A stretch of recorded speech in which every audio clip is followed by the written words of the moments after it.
In the quiet corners of our world lie remnants of the past that refuse to be explained. Strange structures carved with impossible precision, artifacts older than civilization itself, and symbols whose meaning slips through our understanding. They beckon with silent questions. How were they made? Who created them, and why? For 3 hours, we will drift through these enigmatic discoveries, exploring mysteries that linger beneath the surface of history. So settle in, let your mind wander, and allow the astonishing and sometimes unsettling secrets of our ancestors to unfold before you, one discovery at a time. Nestled along the fertile banks of the Nile in what is today northern Sudan, the Kerma Deffufa rises from the earth like a forgotten monument to a civilization that once thrived here more than 4 millennia ago. Its massive mud brick walls, weathered by centuries of sun and wind, form the remnants of a structure both imposing and enigmatic. From a distance, it seems almost to hum with the echoes of a society that no longer walks the land, an ancient pulse that invites reflection, curiosity, and wonder. Archaeologists date the construction of the Kerma Deffufa to roughly 2500 BC, placing it firmly within the kingdom of Kerma, one of Africa's earliest and most sophisticated civilizations. Unlike the monumental stone pyramids of other regions, the Deffufa was built with sun-dried mud brick, forming a rectangular platform over 30 meters long and nearly 10 meters high. Its purpose remains debated. Was it a religious temple, a royal palace, or perhaps both? Excavations have revealed interior chambers and corridors, some containing burial remains, while others appear to have been used for ceremonial purposes. The sheer scale of the structure, combined with its intricate layout, suggests a people with remarkable engineering skills and an organized social hierarchy.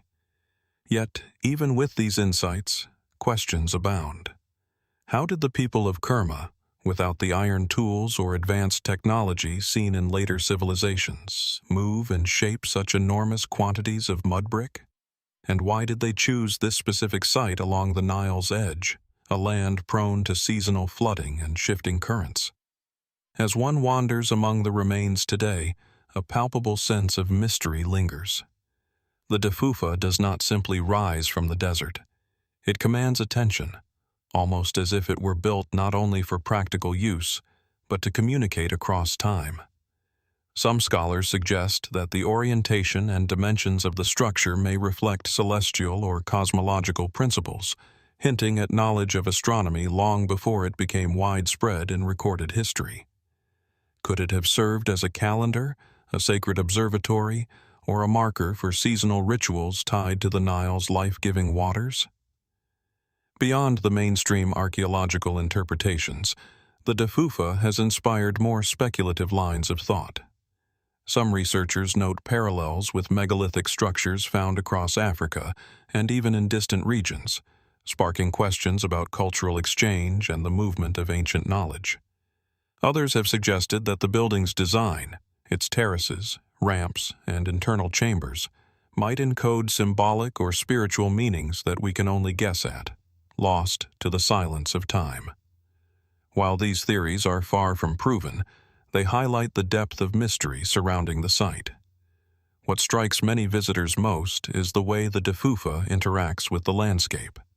From certain vantage points, it aligns with the Nile like a bridge between earth and sky, between the known and the unknowable. The surrounding tombs, densely packed with grave goods, ceramics, and human remains, provide a glimpse into a society that revered both life and death. Yet even here, questions persist. Who were the leaders buried within, and what ceremonies were conducted to honor them? What stories of faith, ambition, and survival remain untold, buried beneath layers of sand and history? The more one examines the Kerma Deffufa, the more it resists easy explanation. Every stone and brick seems to whisper of achievements that challenge our assumptions about early African civilizations. Was this structure simply a ceremonial platform, or could it have been part of a larger, interconnected spiritual and political landscape that we have yet to fully comprehend? How much of Kerma's story lies still hidden, awaiting discovery? For now, the Deffufa stands as a testament to human ingenuity and mystery, a silent witness to the passage of time. It invites contemplation, prompting us to ask questions that remain unanswered. And as the desert wind sweeps across its sun-baked walls, one cannot help but wonder, what secrets of the kingdom of Kerma remain buried, waiting for someone brave, or perhaps patient enough to uncover them? From the windswept deserts and ancient banks of the Nile, our journey now moves eastward across the vast expanse of the Indian subcontinent, to a civilization whose echoes resonate in the rhythmic patterns of bricks and streets rather than the soaring monuments of stone. Here lies Harappa, one of the principal cities of the Indus Valley civilization, a settlement that thrived over 4,500 years ago along the life-giving Indus River. Among its many remarkable achievements, one feature stands out for both its scale and its puzzling purpose: the Harappa Granaries. Standing at the edge of what were once bustling streets and bustling marketplaces, the granaries of Harappa rise with a quiet authority. These enormous structures, built from finely baked mud brick, stretch over dozens of meters, their long walls punctuated by rows of chambers that seem meticulously organized. Today, much of the city lies in ruins, but archaeologists have painstakingly reconstructed the outlines of these buildings, revealing a sophisticated network that hints at a level of planning and administrative control almost unimaginable for their time.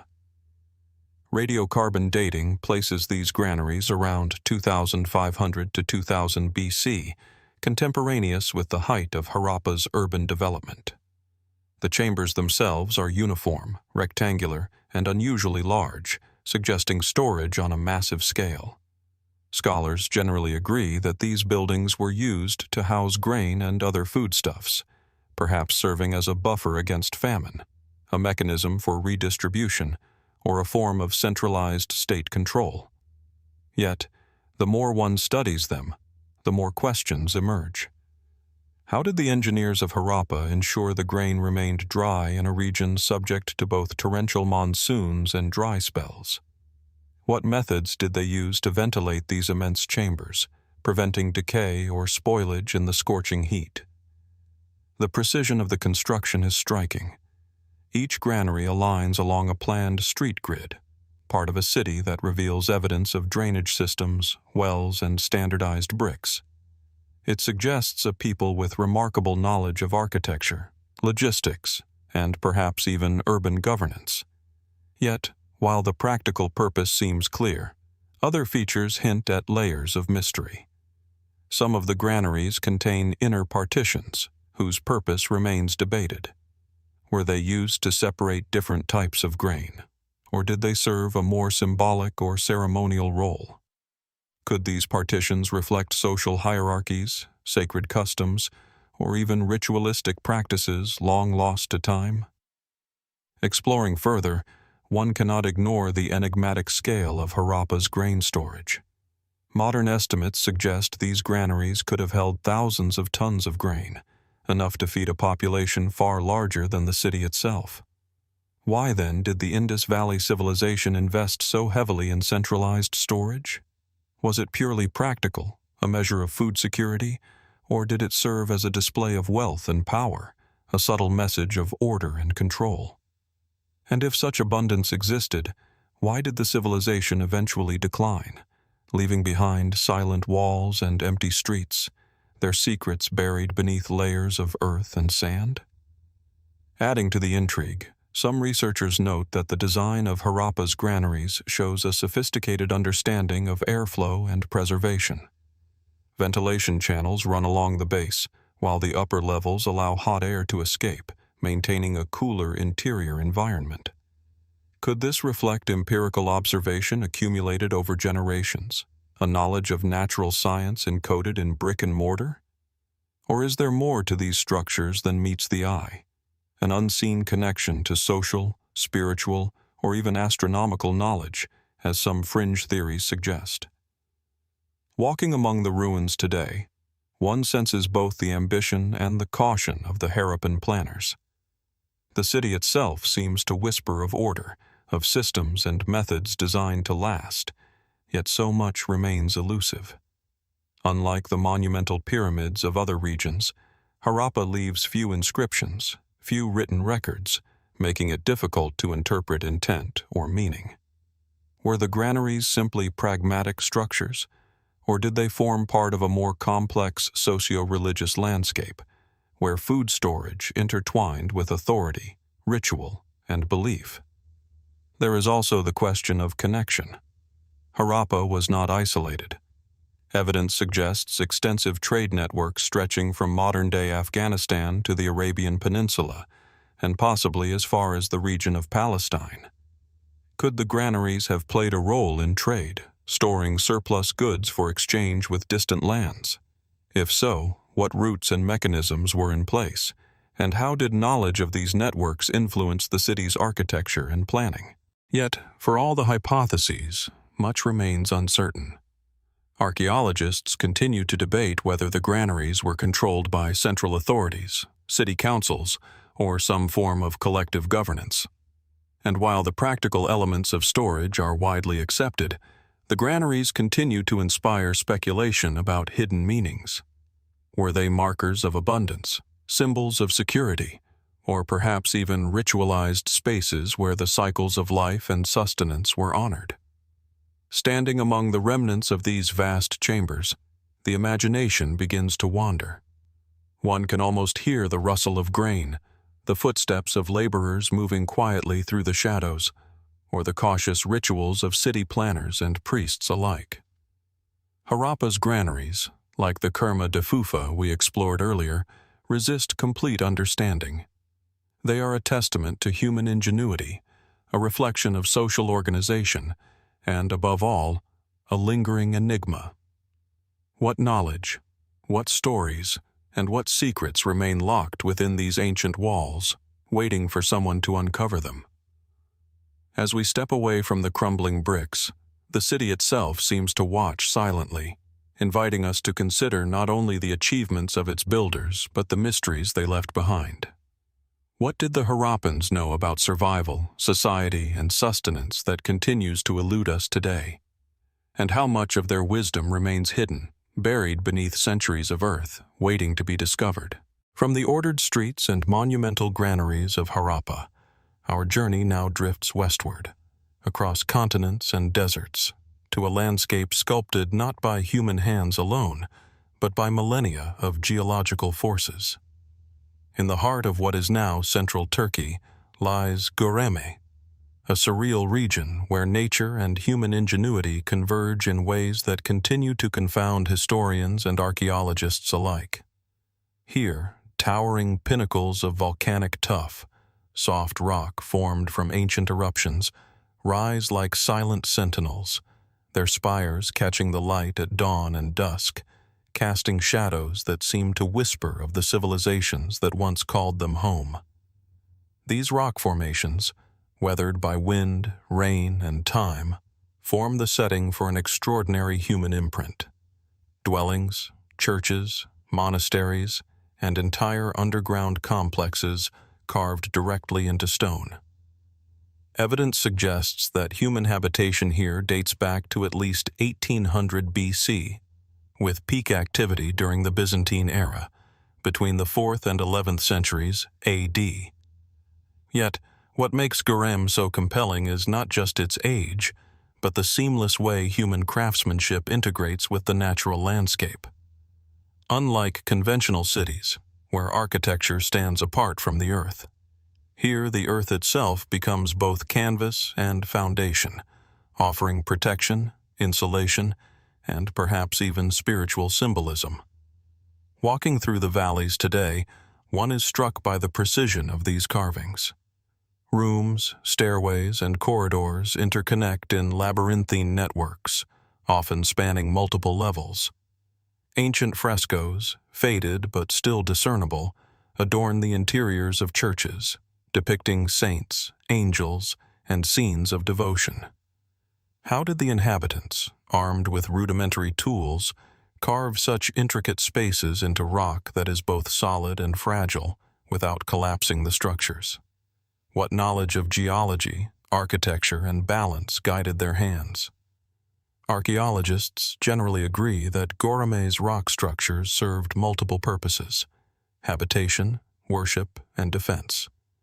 The region's isolation made it ideal for monastic communities seeking solitude and spiritual focus. At the same time, the hidden valleys and cave systems provided refuge from invaders, creating a natural fortress. Yet, even with these practical explanations, questions linger. Why were certain valleys chosen over others? Do the alignments of churches and dwellings reflect a deeper understanding of sunlight, seasons, or celestial events? Could the structures themselves encode symbolic or ritualistic meaning beyond the purely functional?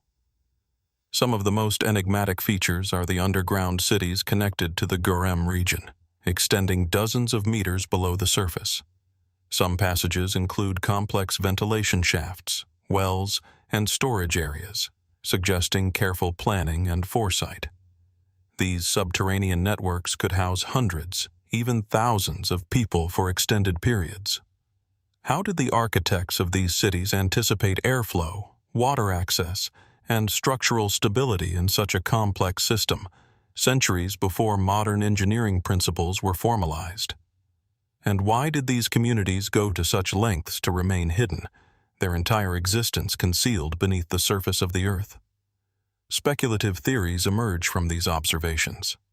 Some suggest that Göreme's valleys and cave systems were aligned with astronomical phenomena, or used as centers for esoteric knowledge, reflecting spiritual practices that may have merged local traditions with wider religious currents from distant lands, including regions near Palestine.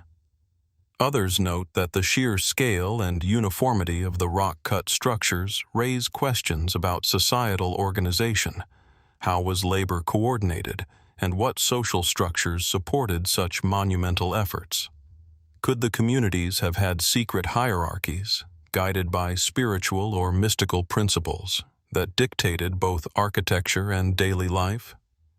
Walking through the rock-cut corridors, one becomes aware of the deliberate silence of the stones. Unlike cities that leave behind inscriptions, the walls of Göreme speak primarily through their form, orientation, and subtle artistry. The frescoes tell stories, but only fragments survive. The tunnels and chambers hint at a rhythm of life that is all but invisible to us now. What rituals took place in these sacred halls? How did the interplay of light and shadow, temperature and sound, influence both spiritual and practical life within the caves? And what knowledge might have been lost when these communities vanished, leaving only their carved legacy behind? Göreme also invites reflection on the intersection of nature and human ambition. The soft volcanic rock allowed for extraordinary flexibility in design, yet it required constant maintenance and repair. Did the inhabitants of Göreme perceive the land as sacred, a living partner in their efforts, or merely as raw material to be shaped? And, looking at the jagged spires and valleys today, one cannot help but wonder how much of the original city remains hidden, eroded by time, obscured by rockfall, or buried beneath centuries of sediment. The mystery deepens when considering the continuity of human habitation in the region. Layers of history overlap, with each generation adapting and expanding the structures of its predecessors. Yet, the motivations, beliefs, and knowledge that guided these earlier builders remain largely inscrutable. Göreme is both a monument to human ingenuity and a question that refuses to be answered completely. As we step back and gaze across the surreal landscape, the valleys stretching toward the horizon, the rock formations seem to watch in quiet endurance. They remind us that, across continents and millennia, humans have sought both protection and transcendence within the earth itself. What secrets do these stones hold about the lives, beliefs, and knowledge of those who carved them? And how many more mysteries lie concealed in shadows, waiting for those willing to look closely, patiently, and thoughtfully. From the carved stone corridors of Göreme, where human ingenuity melded seamlessly with the earth itself, our journey now drifts westward across the Mediterranean, to an archipelago whose landscape is etched with one of history's most perplexing enigmas.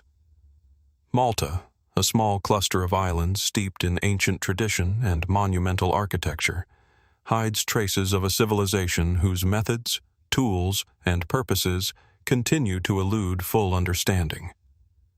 Among its many archaeological wonders, the Maltese cart ruts stand out, a network of parallel grooves cut deep into the limestone bedrock, stretching across hills, valleys, and cliffs, often intersecting with temples, caves, and other megalithic structures. At first glance, the ruts appear deceptively simple. Twin channels carved into stone, often only a meter apart, worn smooth by millennia of exposure. Yet, the more closely one examines them, the stranger they become. These grooves meander across the terrain, cutting through rock, rising over hills, and occasionally disappearing abruptly into thin air or plunging into the sea. Some run in nearly perfect straight lines for hundreds of meters, while others twist and intersect with a complexity that defies practical explanation. Archaeologists have struggled for generations to determine their purpose, and debates continue even today. Dating these ruts proves challenging. The limestone beneath them is ancient, yet the grooves themselves may have been carved as far back as 4000 to 2000 BC, contemporary with Malta's megalithic temple builders. Unlike typical tracks created by wheeled vehicles, these ruts show no consistent evidence of the wear patterns one would expect from wooden carts with iron or bronze fittings. Their depth, sometimes exceeding 60 centimeters, and their irregular paths suggest a form of transportation or ritual entirely unfamiliar to us. Could they have been used for moving massive stones to construct the temples? Or do they reflect some other purpose, one that has been lost to the passage of time? The mainstream explanation often points to practical use, channels for carts or sledges to transport stone and goods across the rugged Maltese terrain. Yet, when confronted with the contours of the land, the theory becomes less certain.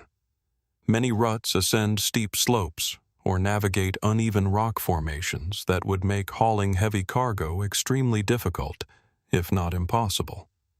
In other cases, ruts seem to converge and diverge without logic, passing through hills or dead ends, suggesting a pattern that may be symbolic, ritualistic, or ceremonial rather than strictly utilitarian. Adding to the intrigue is the relationship between the ruts and Malta's megalithic temples, some of the oldest freestanding stone structures in the world, built from enormous limestone blocks weighing several tons. Numerous ruts lead directly to these temple sites, raising the question, were they used in construction, or do they signify a deeper, perhaps spiritual connection between movement, landscape, and sacred space? Some researchers propose that the ruts might have marked ritual pathways or processional routes, guiding participants in ceremonies tied to the cycles of the sun, moon, or agricultural seasons. Could these grooves be as much about belief as about labor? Speculative theories extend further. A few scholars have suggested that the ruts might have been created using techniques now lost to history, a form of prehistoric engineering so precise that its methods defy conventional reconstruction. Others have wondered whether they were carved over multiple generations, evolving alongside the island's culture, and whether their irregular patterns reflect changing practices, shifting spiritual priorities, or even unknown technological innovations. Could the ruts have served as a map of some sort, encoded with information about water sources, sacred sites, or celestial alignments? Walking along the ruts today, the experience is both unsettling and mesmerizing. One can trace their path with a finger or gaze across fields where grooves converge and vanish, leaving the observer to ponder the intentions of those who first etched them into stone. The limestone itself, weathered and worn, seems to preserve a memory of these ancient hands, yet offers no answers. Are we seeing the remnants of a practical transportation system? Or are we glimpsing a landscape transformed into living scripture, a record of ritual, movement, and devotion encoded in stone? The Maltese ruts also raise broader questions about human ingenuity and adaptation. How did a small island population, isolated in the central Mediterranean, develop the tools and techniques necessary to carve such enduring patterns into solid rock? What knowledge guided their labor, and what social structures allowed the organization of such work over potentially centuries? Theories abound, yet none fully satisfies the puzzle of their origins, their purpose, or their creator's intent. Some of the most confounding examples involve ruts that descend abruptly toward the sea or disappear entirely beneath cliffs. Did they once continue underwater, part of a now submerged route? Or were these abrupt endings intended as a symbolic statement? And, if they were functional, what mechanisms did their creators use to move massive loads over such precarious terrain without leaving additional evidence? Each unanswered question deepens the sense of mystery, leaving the imagination to wander across time, culture, and lost knowledge. In observing the Maltese cart ruts today, one cannot help but reflect on the continuity of human curiosity and the persistence of the unknown. These grooves, etched into bedrock millennia ago, survive as silent witnesses to a civilization whose daily life, beliefs, and technological capabilities remain partially hidden. They invite contemplation not only of the people who carved them, but also of the gaps in our understanding, the shadowed spaces where evidence has been lost, obscured, or perhaps never recorded at all. As we step back from the ruts, tracing their parallel lines across the sunlit landscape, the mind returns to a fundamental question. What drove these ancient hands to carve so deeply into stone, to map, move, or memorialize in ways that still defy explanation? How many secrets lie hidden in the rock beneath our feet, waiting for patient eyes and careful hands to uncover them? The Maltese cart ruts remain as elusive as they are enduring, a testament to human ingenuity, mystery, and the timeless desire to leave a mark upon the world. From the sun-scorched limestone of Malta, where grooves carved into rock trace the echoes of a long-lost civilization, our journey now carries us to the vast deserts of the Arabian Peninsula, to a place where stones stand like silent sentinels against the sky. In northern Saudi Arabia, near the oasis settlements of the Ha'il region, lies Al-Rajajil, a site that has puzzled travelers, historians, and archaeologists for generations. Thousands of standing stones, some reaching up to 3 meters in height, are arranged in precise rows, clusters, and patterns that stretch across the arid landscape, catching the light of dawn and dusk in ways that feel almost deliberate. The name Al-Rajajil translates to the men, and indeed, from a distance, the stones resemble human figures frozen in time, aligned in grids, avenues, and circles. Dating these megaliths has proven difficult. Some estimates place them as far back as 3000 to 2000 BC, roughly contemporaneous with early Bronze Age civilizations in the Fertile Crescent. Yet unlike the grand temples or fortified cities we have encountered in previous explorations, these stones do not shelter or enclose. They simply stand, arranged with a precision that suggests purpose, design, and intent. But whose, and for what? Archaeologists note that the site consists of over 50,000 stones, carefully placed in linear rows and geometric patterns, often oriented along specific axes. Some rows stretch for hundreds of meters, intersecting with circular arrangements whose purpose remains a subject of debate. Were these alignments astronomical in nature, marking the rising or setting of the sun, the phases of the moon, or the positions of stars across the desert sky? Or were they ceremonial, part of rites and gatherings that invoked the spiritual forces of a vanished culture? Excavations at Al-Rajajil have uncovered fragments of pottery and stone tools, hinting at human activity, yet no written records remain to explain the arrangements. This lack of documentation leaves room for both careful analysis and speculation. How did these ancient people transport and position the massive stones in such systematic formations without advanced technology? Could the precision of the rows reflect an understanding of mathematics or surveying techniques that predates formal systems elsewhere? And what motivated them to leave such a lasting imprint in a landscape so unforgiving, where survival itself was a daily challenge? Theories abound. The mainstream consensus often frames the stones as markers of graves or ritual sites, places where the dead were commemorated and the living performed ceremonies. Yet, the absence of burials beneath most of the stones complicates this explanation. Unlike other megalithic traditions, there is little evidence that these formations were designed solely for the veneration of ancestors. Could the site have served as a meeting place, a calendar, or even a prehistoric map of resources, water, or trade routes across the desert? Some researchers suggest that the lines and avenues might have functioned as processional pathways, guiding participants in seasonal or celestial ceremonies. Speculative interpretations venture even further. Some observers have noted that certain alignments of the stones correspond roughly with solstitial sunrise and sunset points, hinting at sophisticated astronomical observation. Could the builders of Al-Rajajil have possessed knowledge of the heavens that allowed them to encode time, seasons, or cosmological cycles into stone? And if so, what rituals, beliefs, or social structures would have arisen from such understanding, shaping the spiritual and daily life of the community? As one walks among the monolithic rows today, the effect is at once humbling and disorienting. The desert wind sweeps across the stones, carrying the silence of millennia. Shadows stretch and shrink as the sun arcs across the sky, creating fleeting patterns that might have been meaningful to the builders.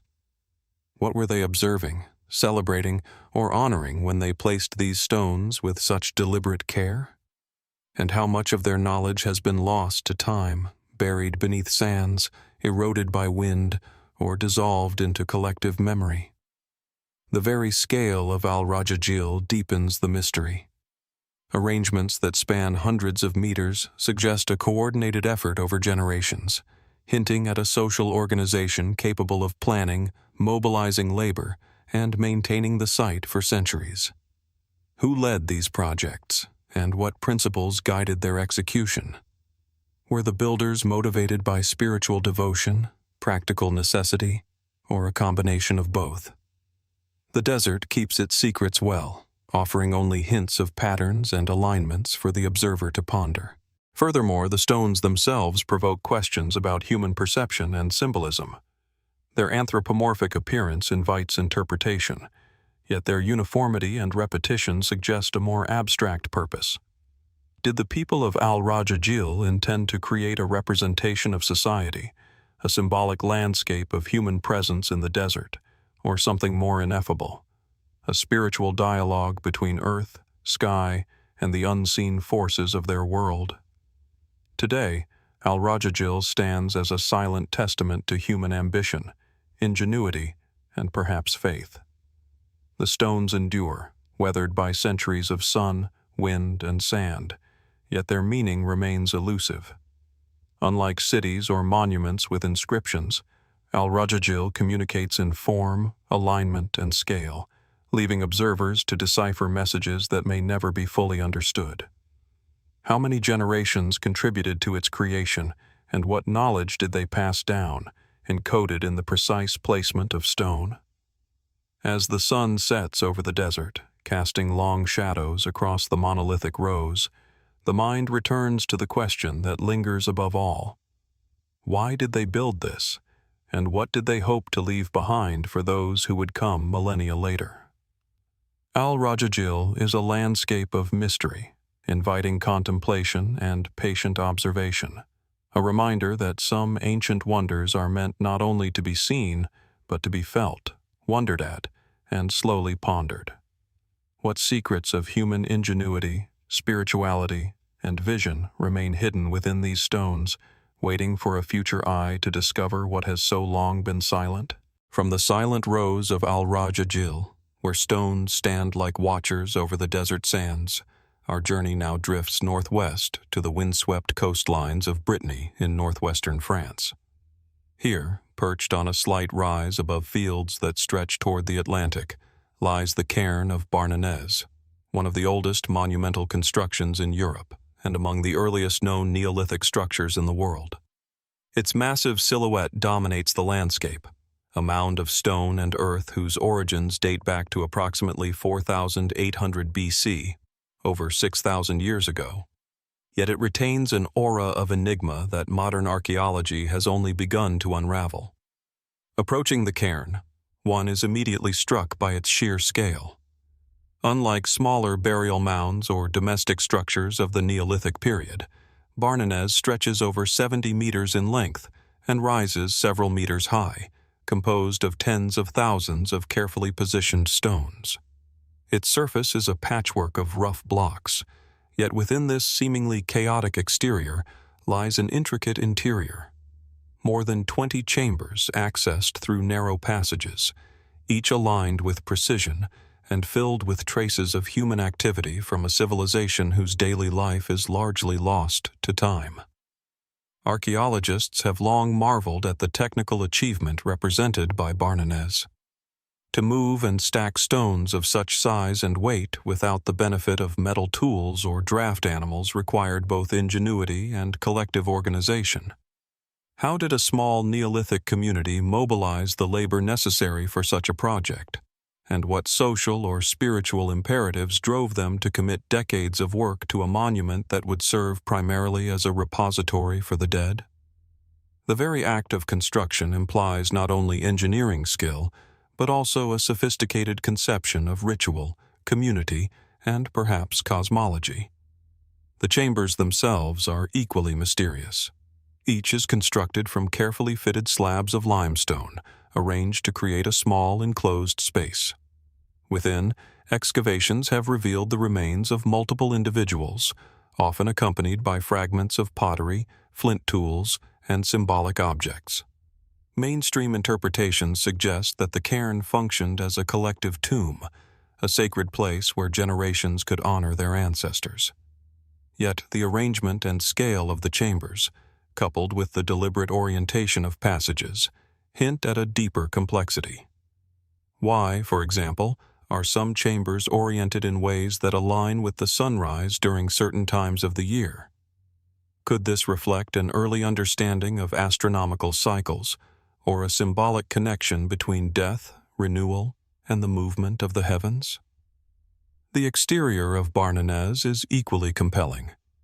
The rough, weathered stones that form the mound's surface conceal evidence of multiple construction phases. Archaeologists believe the cairn was not built in a single effort but expanded over centuries, suggesting that successive generations returned to the site, adding chambers, repairing structures, and reasserting the monument's significance. This layered construction raises questions about continuity of knowledge and ritual. How did early societies maintain the cultural memory and technical expertise necessary to expand the cairn across centuries, ensuring coherence in design and purpose despite the passage of time? Speculative theories abound, particularly regarding the cairn's alignment, scale, and possible symbolic meaning. Some researchers propose that Barnenez may have served a dual function, both as a tomb and as a ceremonial center, a place where communities gathered to mark seasonal transitions, celebrate collective rites, or engage in rituals that reinforced social cohesion. The careful orientation of certain chambers toward celestial events, such as solstices or equinoxes, has led others to wonder whether the cairn also functioned as an early astronomical observatory, an attempt to map the movement of the sun, moon, or stars across the horizon. If so, what knowledge guided these alignments, and how might it have influenced the spiritual and practical life of Neolithic peoples? One cannot ignore the cairn's broader landscape context.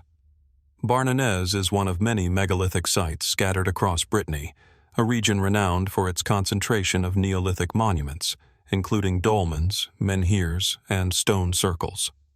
How did these communities relate to one another, and to what extent did shared cultural, spiritual, or technological knowledge dictate the construction of such monuments? The proximity of Barnenez to the coast raises further questions. Were maritime routes and the resources of the Atlantic integral to the cairn's construction, and did interaction with distant communities influence its design and purpose? Walking through the narrow chambers today, the atmosphere is both awe-inspiring and humbling. The cool stone walls absorb sound, creating a muted stillness that invites reflection. Fragments of pottery and the faint outline of carvings hint at human presence long vanished, yet the full story remains out of reach. What ceremonies took place within these walls? How did early humans perceive the act of burial, the passage of generations, and the connection between life, death, and the cosmos? Each stone, carefully positioned, seems to carry a memory, a deliberate choice that echoes across millennia. Yet the meaning of those choices is obscured by time. Barnenez also invites us to consider the intersection of utility, symbolism, and human ambition. Unlike simpler graves, the cairn required extraordinary labor and coordination, suggesting a community capable of planning and executing long-term projects with social, spiritual, or political significance. The sheer scale raises questions about motivation. Was the cairn intended to assert control over land, commemorate the elite, or unify the community through shared ritual? Or was it a purely spiritual undertaking, a monumental attempt to connect the living with the dead and the heavens above? Even the cairn's endurance prompts wonder. The stones of Barnenez have withstood millennia of weathering, erosion, and human interference. How much of its original design has been lost, altered, or obscured? Archaeologists have attempted to reconstruct its phases of construction, yet gaps remain, leaving space for speculation and imagination. Could hidden chambers lie beneath the visible structure, still untouched, silently guarding secrets of Neolithic knowledge and belief? And what might these reveal about the people who labored to raise this enduring monument, whose vision stretched far beyond their own lifetimes? As the sun arcs across the Brittany sky, casting long shadows over the mound, Barnenez presents a paradox. It is at once comprehensible and inscrutable. Its chambers and stones speak of careful planning, technical mastery, and reverence for the past, yet the full purpose of the site remains unknown.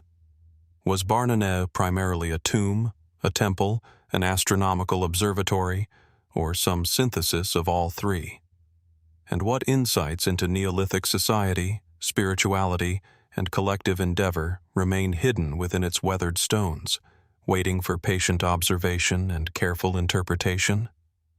In standing atop the mound and gazing across the surrounding fields, one senses the endurance of human curiosity, the desire to leave a lasting mark upon the earth, and the persistent mystery of what drove these early communities to raise such monumental works. The Cairn of Barnenez endures not only as a testament to human ingenuity and ritual practice, but as a question posed across the ages. How did our ancestors conceive of space, death, and eternity, and what truths about their world are still waiting to be uncovered within the stones they so painstakingly placed? From the windswept stones of Brittany, where Barnenez stands as a monumental testament to human ritual and architectural ingenuity, our journey now carries us across continents and millennia to the eastern coast of India.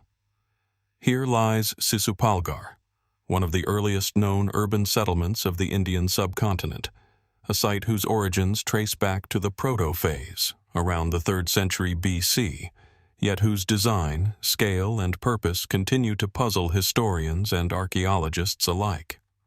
Encircled by massive defensive walls, this settlement evokes both the ordinary rhythms of ancient life and the extraordinary ambitions of its builders. Approaching Sisupalgarh today, The first impression is one of careful geometry imposed upon the landscape.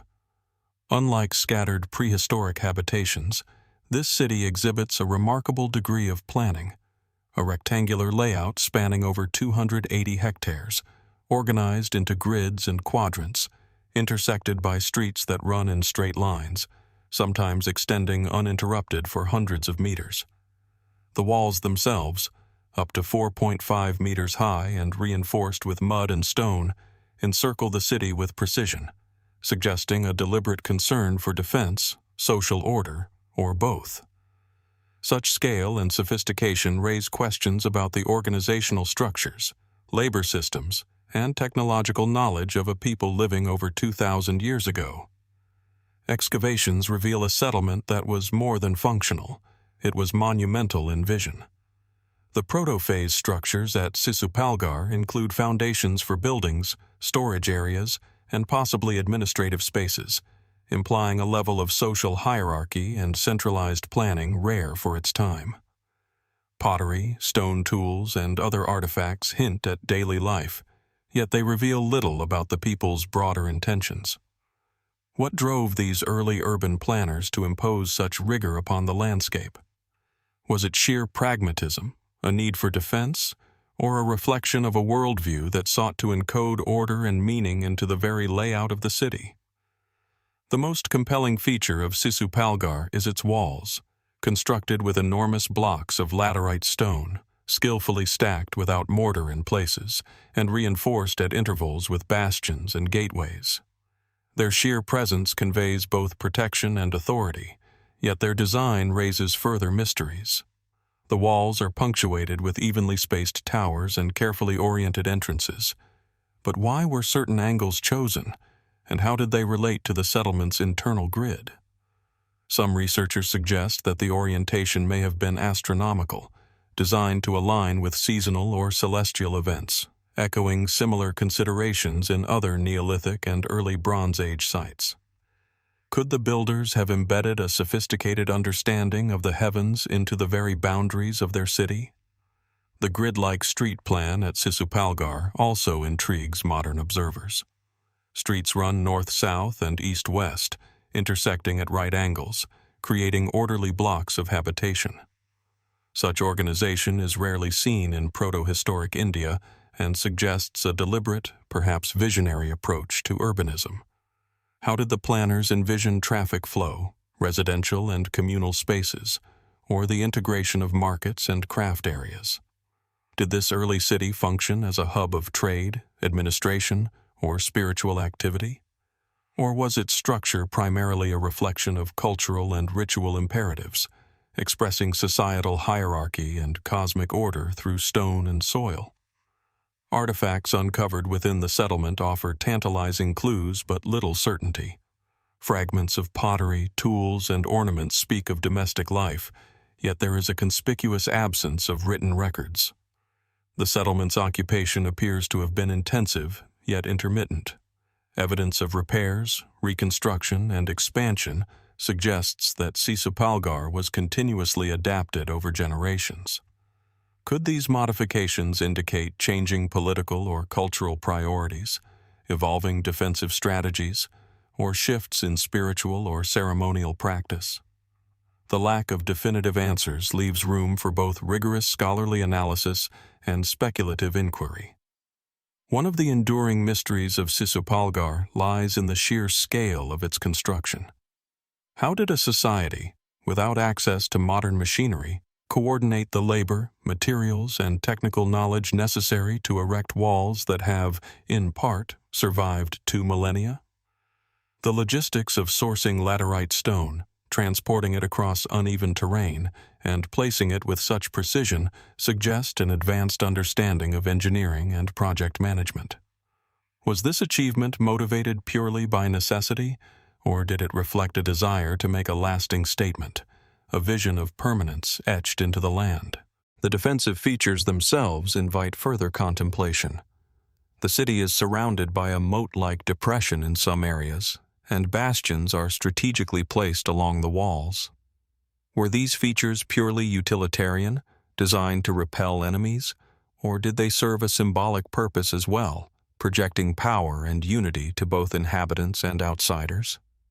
Some scholars propose that Sisupalgarh functioned as a regional administrative center, a hub from which rulers or elites could oversee trade, tribute, and resource management. Others argue that the site may have held ritual significance, where civic planning, defense, and ceremony intertwined in ways that are difficult to disentangle millennia later.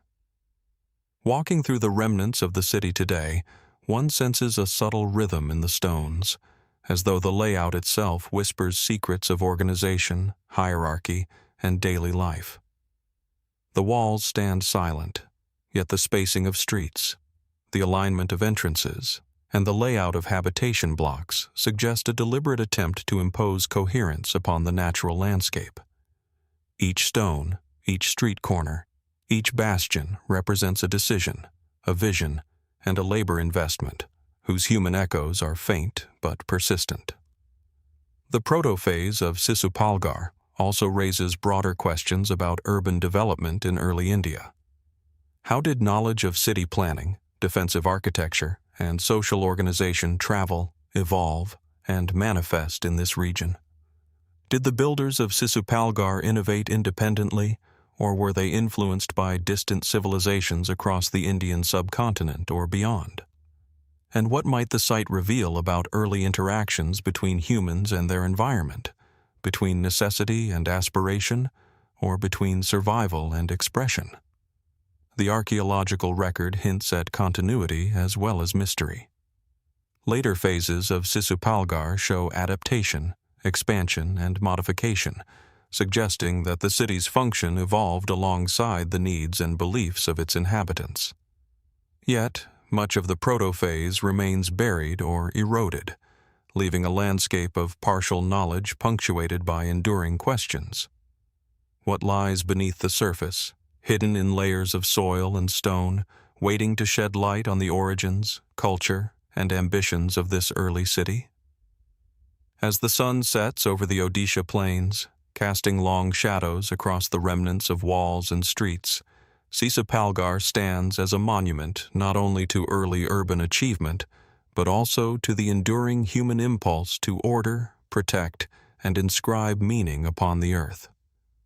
The proto-phase reminds us that even in distant antiquity, humans sought to shape their world with vision, foresight, and skill, yet left mysteries that challenge us still. How did they conceive of urban life, hierarchy, and space in ways that resonate across millennia? What knowledge, lost to time, guided their hands as they carved streets, raised walls, and imagined a city that would endure far beyond their own lifetimes? Sisupalgarh, in its silent, geometric grandeur, invites reflection and wonder.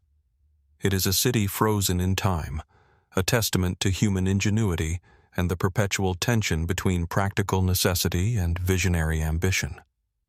And yet, its mysteries remain unresolved, reminding us that even the most carefully designed human landscapes can keep their secrets, waiting for patient observers to uncover the hidden stories of labor, planning, and aspiration embedded in stone and soil.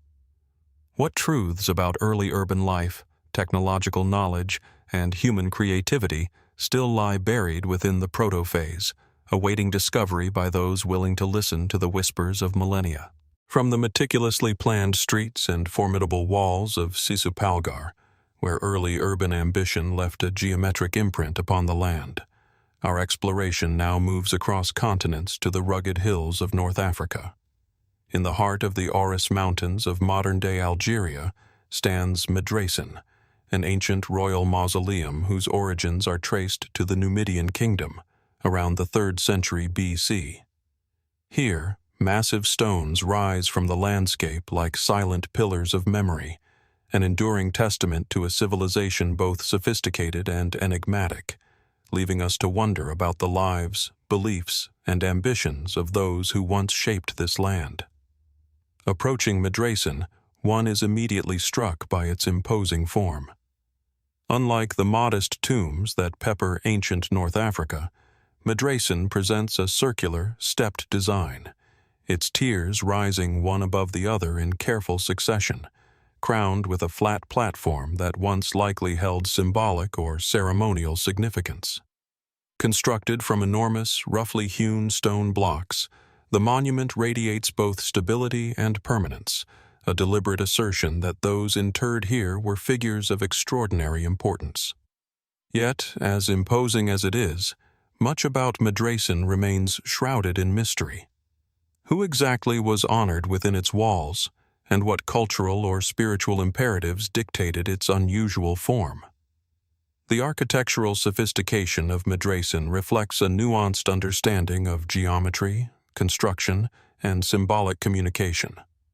Its circular plan is meticulously executed, with each stone precisely positioned to maintain structural integrity while conveying visual rhythm. Archaeologists note similarities with other Numidian royal tombs, suggesting a shared cultural template, yet Medracen stands apart in its scale and preservation. Why did its builders choose this particular stepped form, rising in terraces rather than the more familiar mound or pyramid? Could it have symbolized the ascent from earthly life to a divine realm, a stairway connecting the mortal and the eternal? Excavations of the site have revealed traces of funerary activity, though much of the original context has been disturbed by centuries of human presence and natural erosion. Pottery fragments, remnants of offerings, and the occasional inscription provide tantalizing hints, yet no definitive records have survived to explain the precise function of Medracen. Some scholars suggest it served exclusively as a tomb for a single ruler or royal family, while others propose it may have had broader ceremonial or political purposes, acting as a focal point for communal identity or dynastic authority. How could a society convey both reverence and legitimacy through stone, and what rituals accompanied the construction, use, and veneration of such a monument? The location of Medracen is equally telling. Perched upon a slight rise amid rolling hills, the tomb commands views across the surrounding landscape, suggesting a deliberate choice to link visibility, authority, and spirituality. From this vantage, observers can see both the mountains that define the region and the plains that stretch toward distant settlements, hinting at the interplay between landscape, power, and sacred architecture. Was this placement designed purely for aesthetic and defensive purposes, or did it carry symbolic significance, aligning the tomb with celestial phenomena, the path of the sun, or the cycles of the natural world? The construction techniques at Medracen continue to puzzle modern archaeologists. The massive stone blocks, some weighing several tons, were carefully cut, transported, and positioned without the benefit of advanced machinery or metal tools. How did the Numidians achieve such precision, and what knowledge of leverage, coordination, and material properties guided their labor? Could the very act of construction have been a ritual itself, a communal expression of devotion, hierarchy, or power, encoded into each layer of stone? The monument's survival over 2 millennia attests not only to technical skill, but also to a vision of permanence that seems almost timeless. Speculative interpretations of Medracen extend beyond its practical and ceremonial functions. Some observers have noted alignments and geometric proportions that suggest an awareness of astronomy or numerology, hinting that the monument may have been designed to interact with the sun, moon, or stars at key times of the year. Was Medracen part tomb, part observatory, a structure where cosmic cycles were observed, celebrated, or even predicted? If so, what role did celestial observation play in Numidian society, in the cycles of leadership, ritual, and social organization? The symbolic resonance of Medracen is further enhanced by its enduring presence in the landscape. Unlike temporary or perishable structures, the tomb communicates across centuries, asserting memory, power, and cultural continuity. Yet, its exact meaning remains elusive. Were its builders attempting to immortalize a ruler, encode cosmological knowledge, or assert territorial dominance? Perhaps it was all of these things simultaneously, a monument that merges the practical, the political, and the spiritual into a single enduring form. Walking around the base of Medracen today, one can almost sense the rhythm of the labor that constructed it, the coordination of hands and minds, the silent chants or ceremonies that might have accompanied each placement of stone. The monument's terraces invite the imagination to ascend, to trace the thought of those who conceived the form, and to ponder the social and spiritual life of a people whose voices have long been silenced. How did they conceive of death, legacy, and the afterlife? What stories, beliefs, or aspirations are encoded in the stone, waiting to be interpreted by those willing to study, observe, and reflect?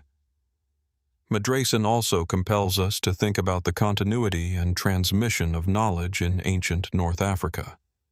The Numidian kingdom occupied a region of strategic importance, bridging the Mediterranean and Saharan worlds. Did ideas about construction, urban planning, and ritual travel along these routes, influencing other monuments and settlements? How did Medracen's builders negotiate the tension between local tradition and broader cultural currents, blending practical engineering with spiritual symbolism?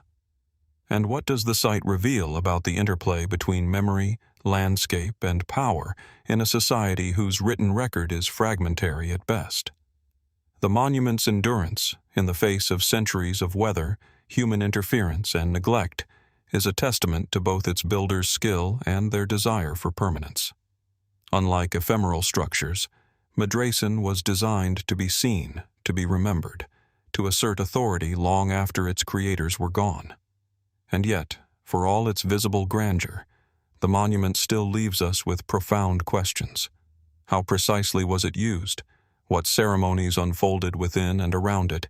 And what meaning did it hold for the people who walked its terraces, offered their devotion, and observed the patterns of sun and stars across its steps?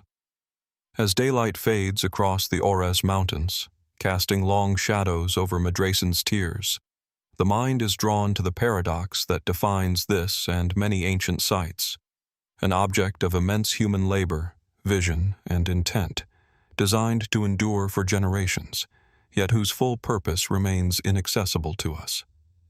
What did the Numidians hope to communicate across the ages, and how much of their understanding of life, death, and eternity has been lost to time?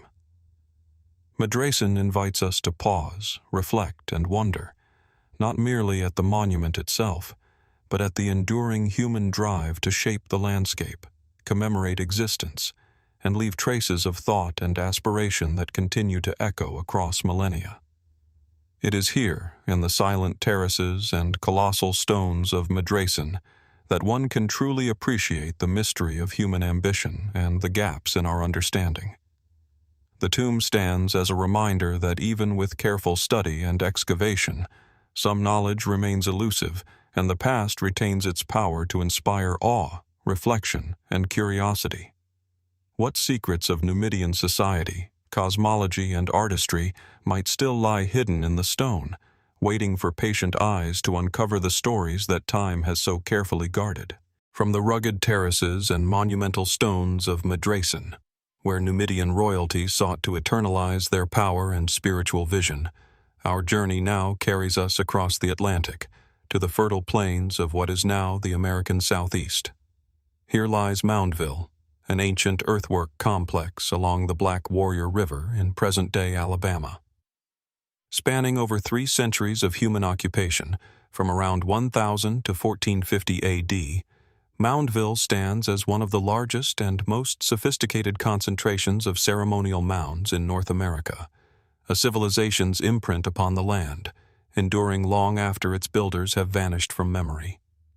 Approaching Moundville today, the first impression is of scale and intentionality.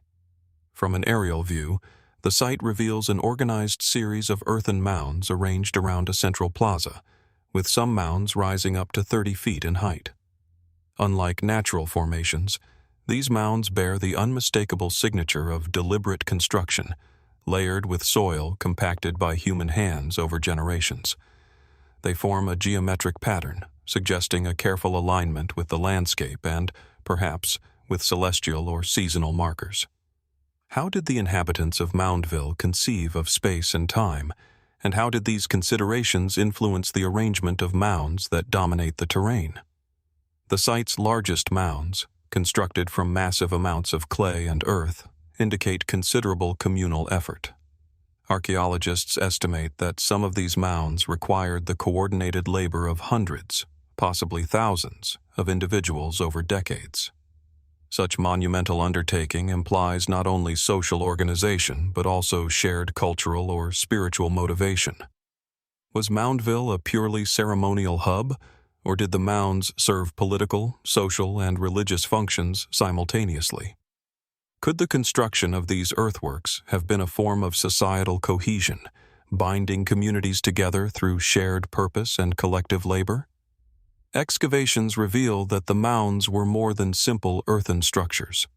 Many contained wooden structures on their summits, possibly temples, elite residences, or council houses, while surrounding plazas likely hosted ceremonies, markets, and gatherings.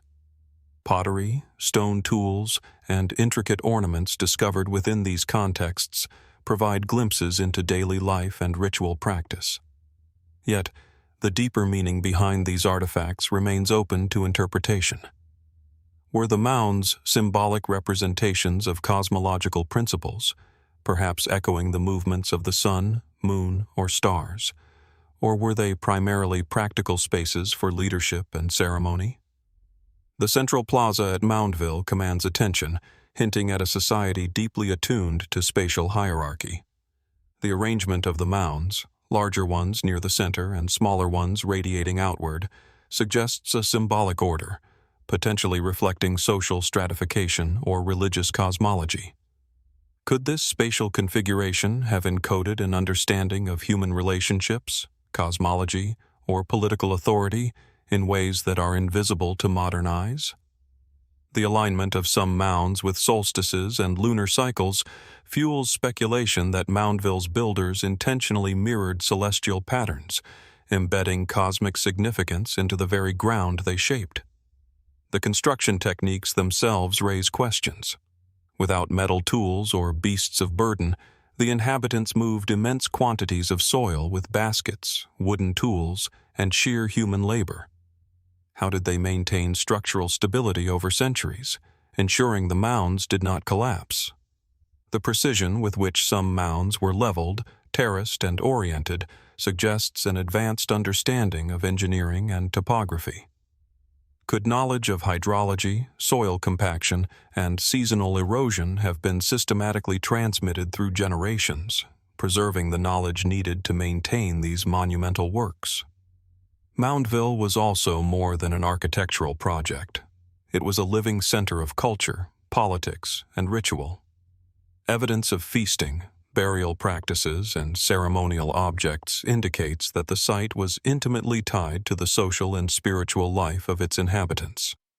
Human burials atop mounds suggest elite status, yet the absence of written records leaves the specifics of leadership, succession, and governance tantalizingly out of reach. How did the society balance the practical demands of daily life with the construction and maintenance of these enormous ceremonial centers? What did it mean to be interred atop a mound?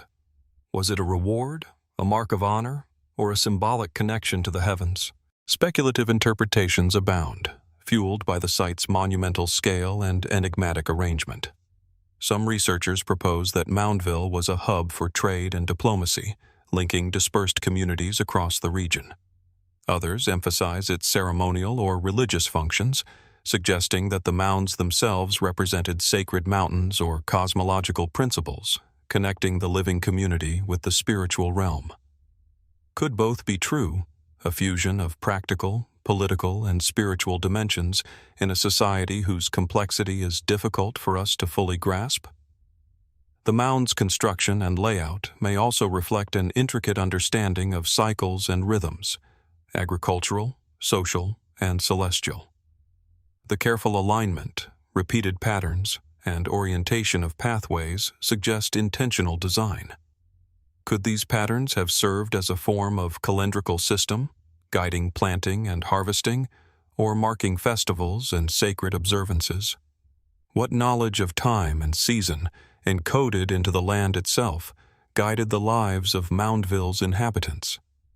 Walking among the mounds today, one senses a resonance with human labor, intention, and belief. The silent earth, meticulously layered and sculpted, invites reflection on the nature of human endeavor. Each mound represents not only physical work, but also social coordination, spiritual aspiration, and cultural memory. The scale of commitment, preserved across centuries, prompts us to consider what drives human societies to shape the landscape in ways that endure far beyond individual lifetimes. Moundville's enduring mystery also lies in what remains hidden. Much of the site has been excavated, yet stratigraphy, organic remains, and ephemeral structures undoubtedly preserve stories that are still unreadable. How did the city's inhabitants conceptualize their own cosmology, social hierarchy, and spiritual life? Were the plazas designed to foster community cohesion, or were they spaces of ritual performance meant to reinforce authority and social structure? What remains buried beneath the surface, waiting to reveal the untold narratives of this remarkable civilization? The monumentality of Moundville reminds us of the delicate tension between human intention and the passage of time. Wind, rain, and human activity have altered the landscape, yet the core vision of the city persists, speaking across the centuries. In this persistence, Moundville offers a profound lesson. Even societies without written records can express deep knowledge, sophisticated social organization, and complex spiritual thought through architecture and landscape. Yet, with these achievements come enduring questions. How much of their knowledge, ritual, and social structure will remain forever beyond our understanding? As sunlight shifts across the river plains, casting long shadows over the mounds and the plaza, the visitor is left with a sense of awe. Moundville is not merely an archaeological site. It is a record of human ambition, ingenuity, and imagination, frozen in earth and soil. And yet, it is a record that refuses to yield all its secrets. What motivated the construction of such monumental spaces? And how did these structures shape the lives, beliefs, and destinies of those who dwelled among them? Moundville stands as a testament to the enduring human desire to order the world, assert identity, and seek connection with realms both earthly and celestial, leaving mysteries that continue to challenge, inspire, and captivate our imagination. From the sprawling earthen mounds of Moundville, where human hands shaped the land into a complex tapestry of ceremonial, social, and possibly cosmological meaning, our journey now carries us across the Atlantic to the rugged landscapes of Brittany, France. Here, among rolling green fields and weathered stone, lies Kercado Passage Grave, a megalithic tomb that has stood for over 6,000 years.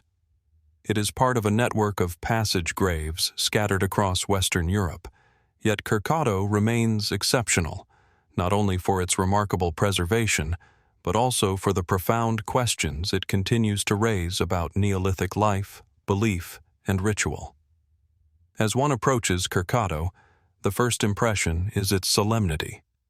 A narrow, elongated passage, framed by massive vertical stones, leads toward a central burial chamber, itself composed of massive slabs carefully arranged to form a low, rectangular room. The tomb's orientation, aligned with the rising sun, hints at an awareness of celestial events, though the exact purpose of this alignment is still debated. The stones, weathered by millennia of wind and rain, exude a silent presence, as if each slab holds a memory of the countless individuals who built, used, and revered this space. How did these early communities conceive of life, death, and the cosmos, and what rituals accompanied the act of interring their dead within such carefully constructed monuments? Excavations of Kercado reveal a rich tapestry of human activity. Within the chamber, archaeologists have found human remains, pottery fragments, flint tools, and traces of ceremonial offerings.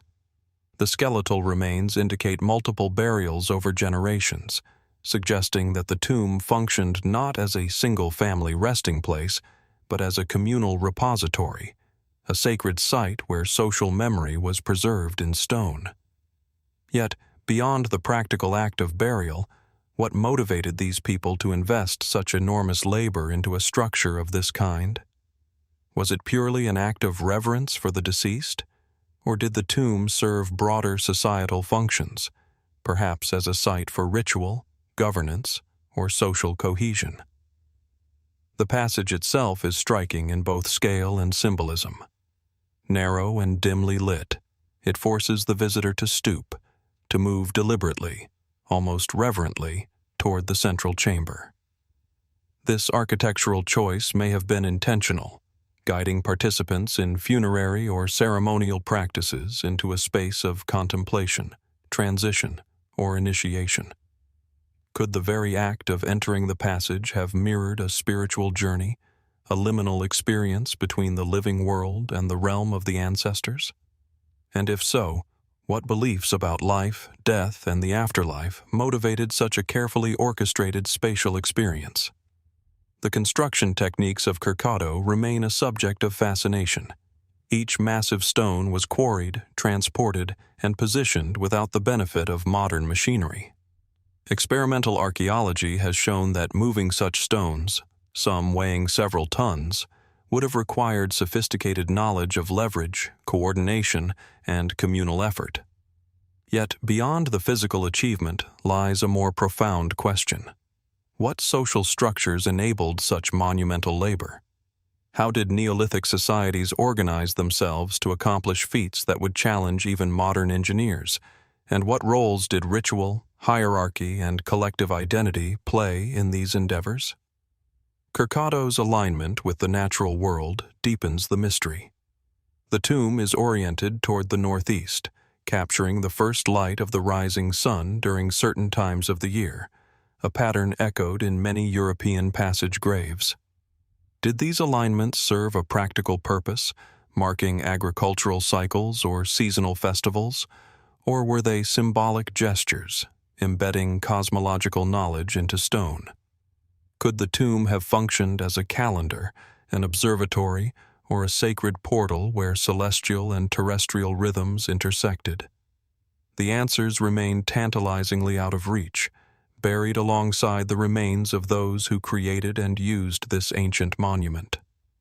Beyond its construction and orientation, Kercado also offers insights into the social and cultural life of its builders. The communal nature of the burials implies strong networks of kinship and shared ritual responsibility.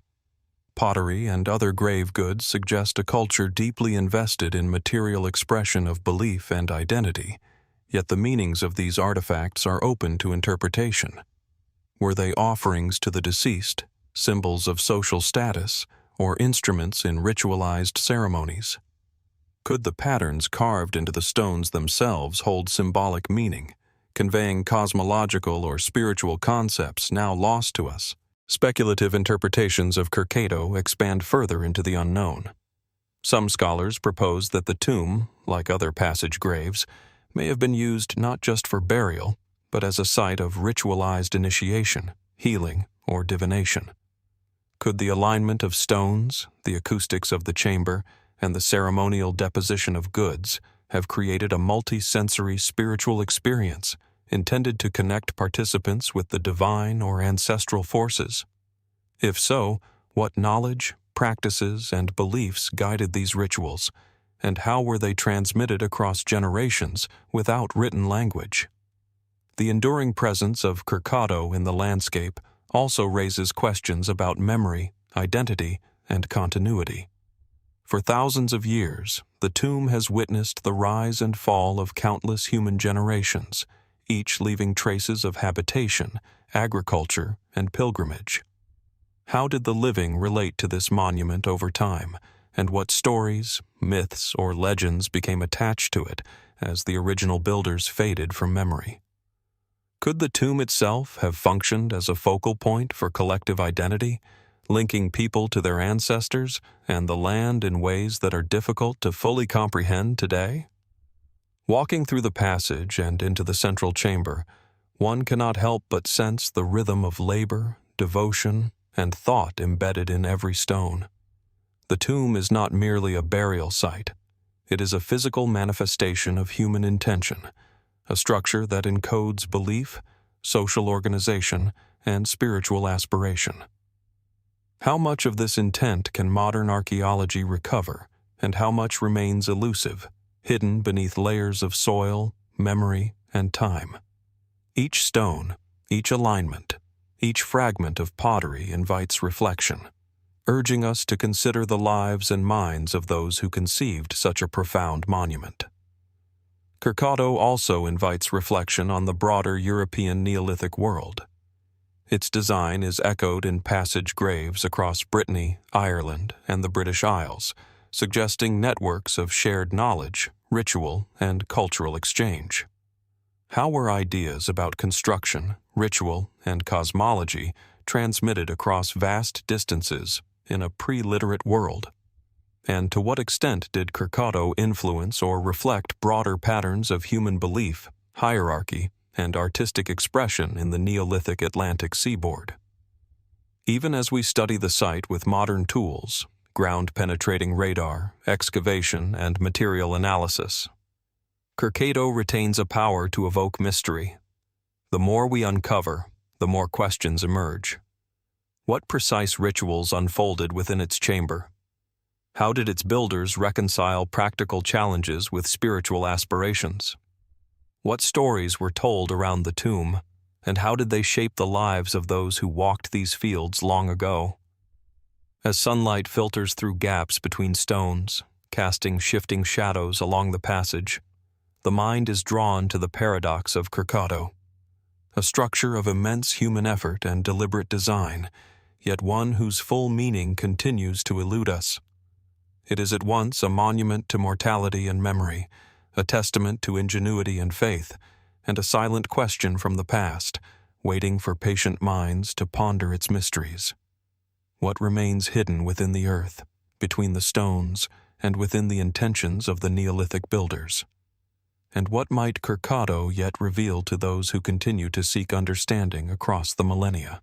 From the solemn stones of Kercado, where Neolithic communities enshrined their dead within long, narrow passages that have withstood the passage of millennia, our journey now carries us to the sun-baked landscapes of Minorca, an island in the Balearic archipelago of the western Mediterranean.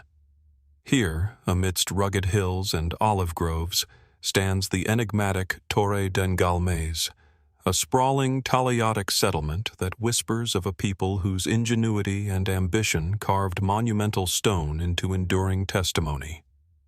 These megalithic towers and communal structures, known as Talayots, are a distinctive feature of Minorca and Majorca, yet their origins, purpose, and the society that built them remain elusive, inviting curiosity and speculation alike.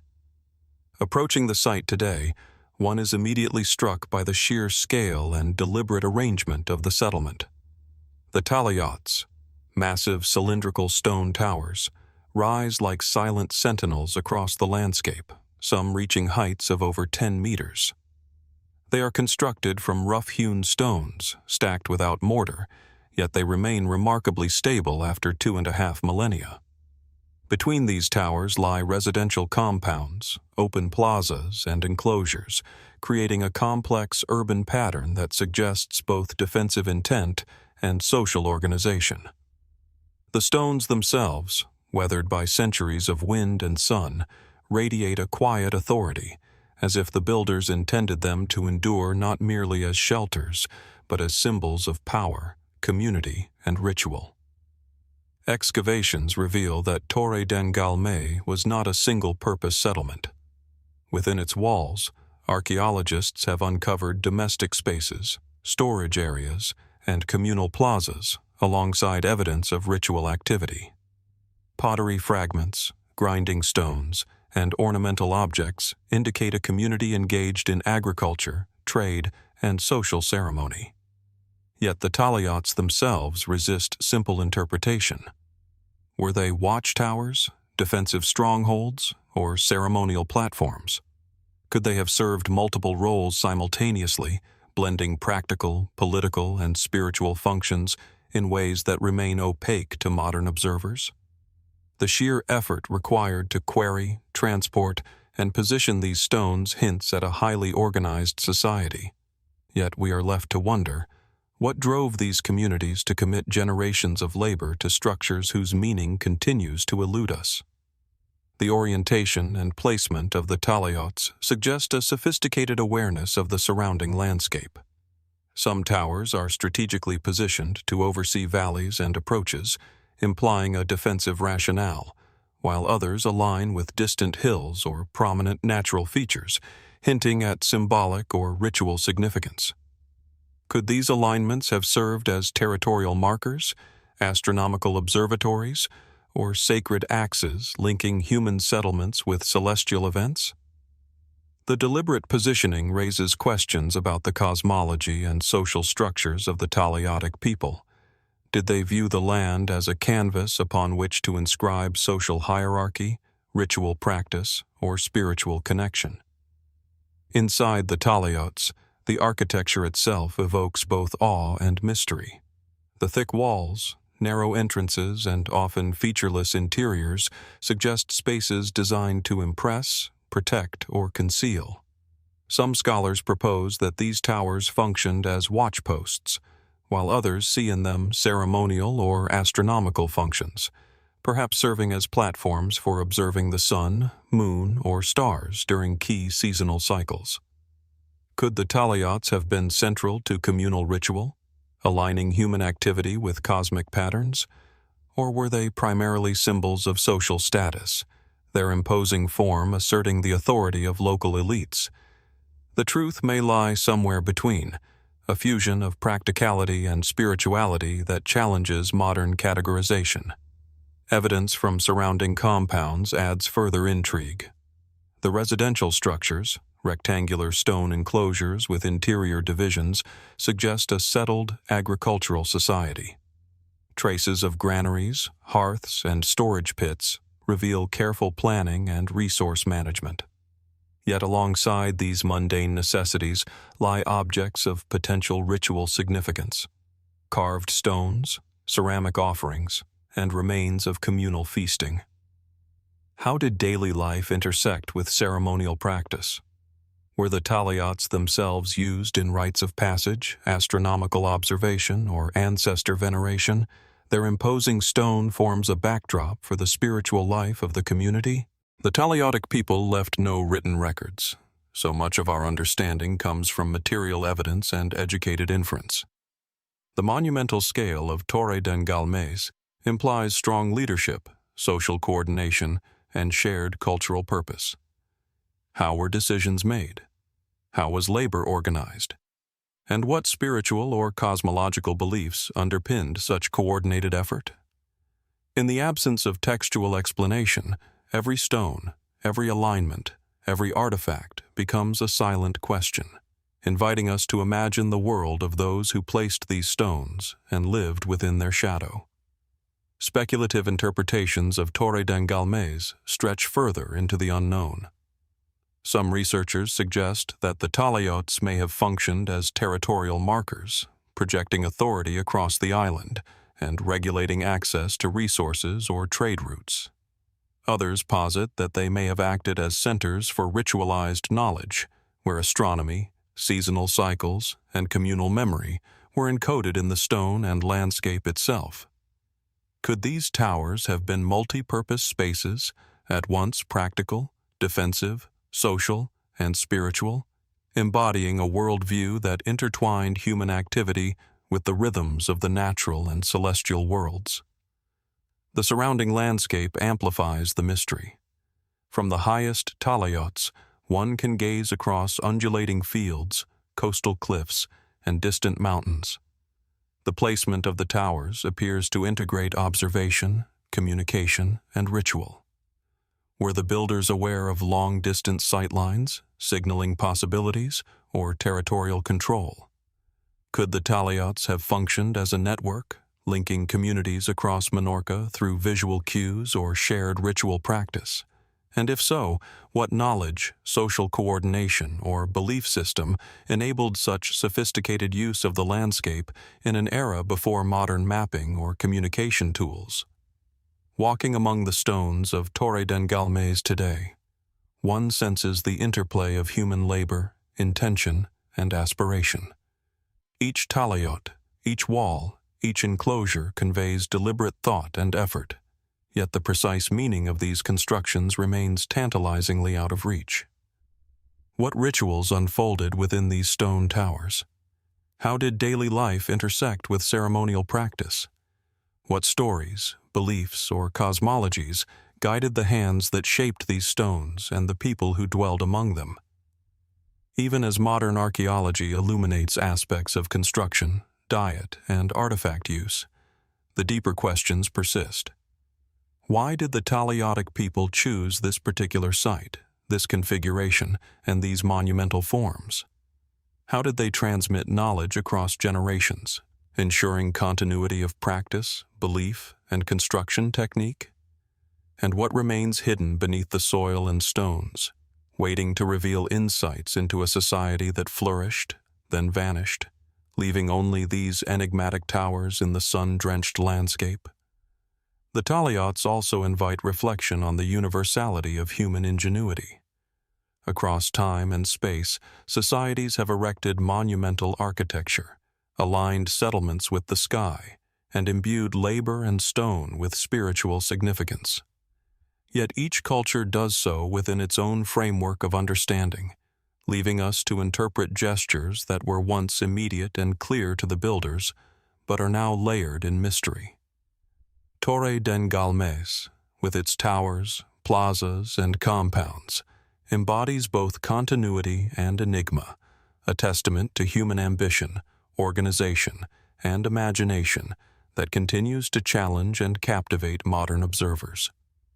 As the afternoon sun casts long shadows across the rounded towers, illuminating patterns of stone and earth that have endured millennia, one cannot help but wonder: what conversations were held here? What ceremonies observed? What knowledge encoded in stone and landscape now lost to time? Torre den Galmés is more than a ruin. It is a question frozen in granite, a place where the past speaks through structure, alignment, and material, inviting us to ponder the interplay of human intent, labor, and the mysteries of belief. And still, after all these centuries, it continues to ask, what might remain hidden, waiting for patient eyes to uncover its secrets? From the sun-drenched Talayots of Menorca, where stone towers reach skyward as silent witnesses to human ambition and ritual, our journey now carries us across oceans and continents to the high plains of the Andes. Here, at an altitude of over 12,500 feet, the winds sweep across a broad, dry plateau that has been home to human civilizations for millennia. It is here that we encounter the monumental remains of Tiahuanaco, and, at its heart, the imposing structure known as the Akapana Pyramid, a colossal stone platform that continues to defy simple explanation, drawing scholars, travelers, and dreamers into its enigmatic presence. Akapana dominates the Tiahuanaco site with its vast, stepped silhouette.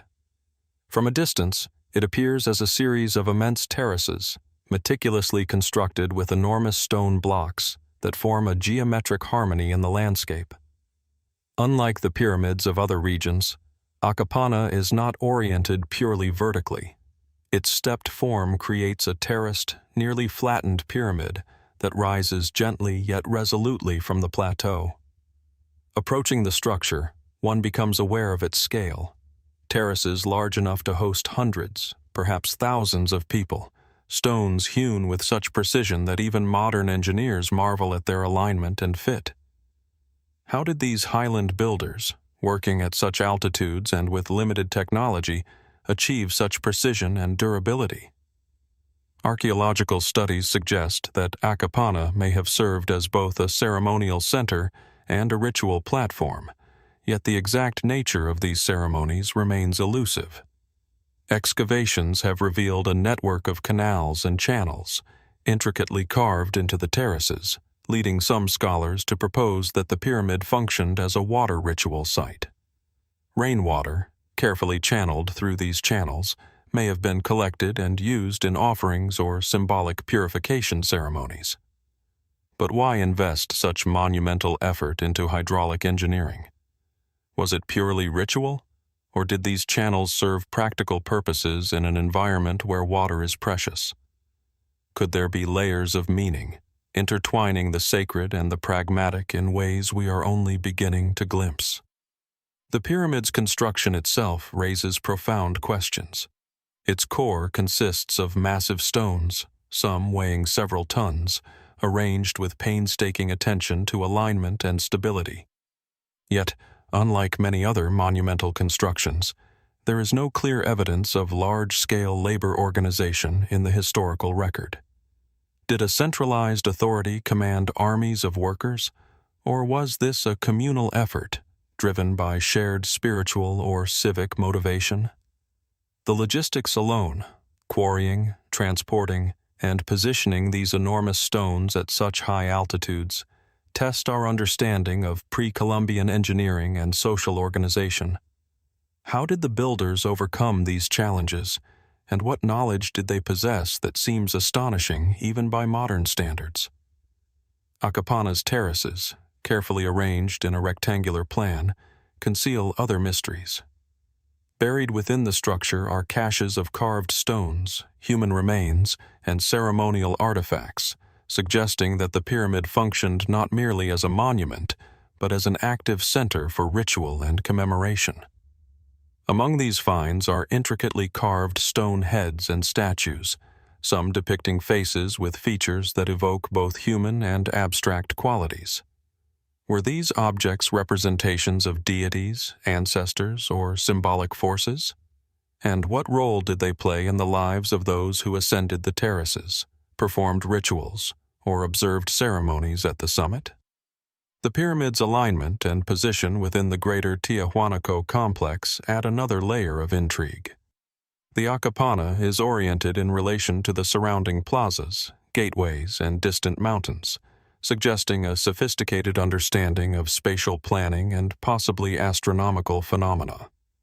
Did the builders align the pyramid with solstices, celestial events, or sacred landmarks? Could the terraces themselves have functioned as observational platforms, allowing priests or leaders to monitor the movement of the sun, moon, or stars? And if so, what knowledge of astronomy or cosmology guided these ancient Andean engineers in their careful placement of stone? Speculative interpretations of Akapana often push the boundaries of conventional archaeology. Some propose that the pyramid was a symbolic representation of the sacred mountain, connecting the terrestrial and the divine, while others suggest that its water channels and terraces were designed to replicate celestial or aquatic cycles in miniature. Could it have been a site of initiation, where select individuals experienced spiritual transformation? Or perhaps a stage for civic ceremony, consolidating political power and social cohesion through ritualized performance? Each hypothesis points to the pyramid's dual nature. It is simultaneously practical, symbolic, and profoundly mysterious. Evidence from human remains within and around Akapana suggests a community deeply invested in ritual and cosmology. Burials, offerings, and ceremonial deposits indicate that life and death, work and worship, were intertwined in ways that resonate through the stone terraces. How did the people of Tiahuanaco conceive of mortality, divinity, and the cycle of seasons? Were the terraces themselves stages for reenacting myths, honoring ancestors, or marking agricultural cycles? Or did they function as a tangible expression of societal hierarchy, visible proof of the coordination, skill, and spiritual commitment of a highly organized civilization? The materials used in the construction also evoke wonder. Stones quarried from distances exceeding several kilometers, transported across difficult terrain, reveal an understanding of logistics and mechanics that remains astonishing. How were these massive stones moved? Were they dragged, rolled, or levered into place using tools and techniques now lost to time? And why choose specific stones for particular terraces or ceremonial areas? Was there symbolic significance in the weight, shape, or placement of each block? These questions hint at an advanced, though largely invisible knowledge system, encoded not in writing but in stone and landscape. Walking the terraces of Akapana today, one is struck by the interplay of scale, design, and the surrounding Andean landscape. From the summit, the vast plateau stretches in all directions, punctuated by distant mountains and the ruins of complementary structures, each contributing to a larger cosmological and social vision. How did the pyramid fit into the daily life of Tiahuanaco's inhabitants? Was it a center of religious devotion, political power, or communal identity? And how much of that life is permanently lost, leaving only the silent stones to speak to the present? Modern technology has revealed additional mysteries beneath the pyramid's surface. Ground-penetrating radar and careful excavation have identified previously hidden chambers, channels, and stone arrangements, yet many of these features remain partially understood.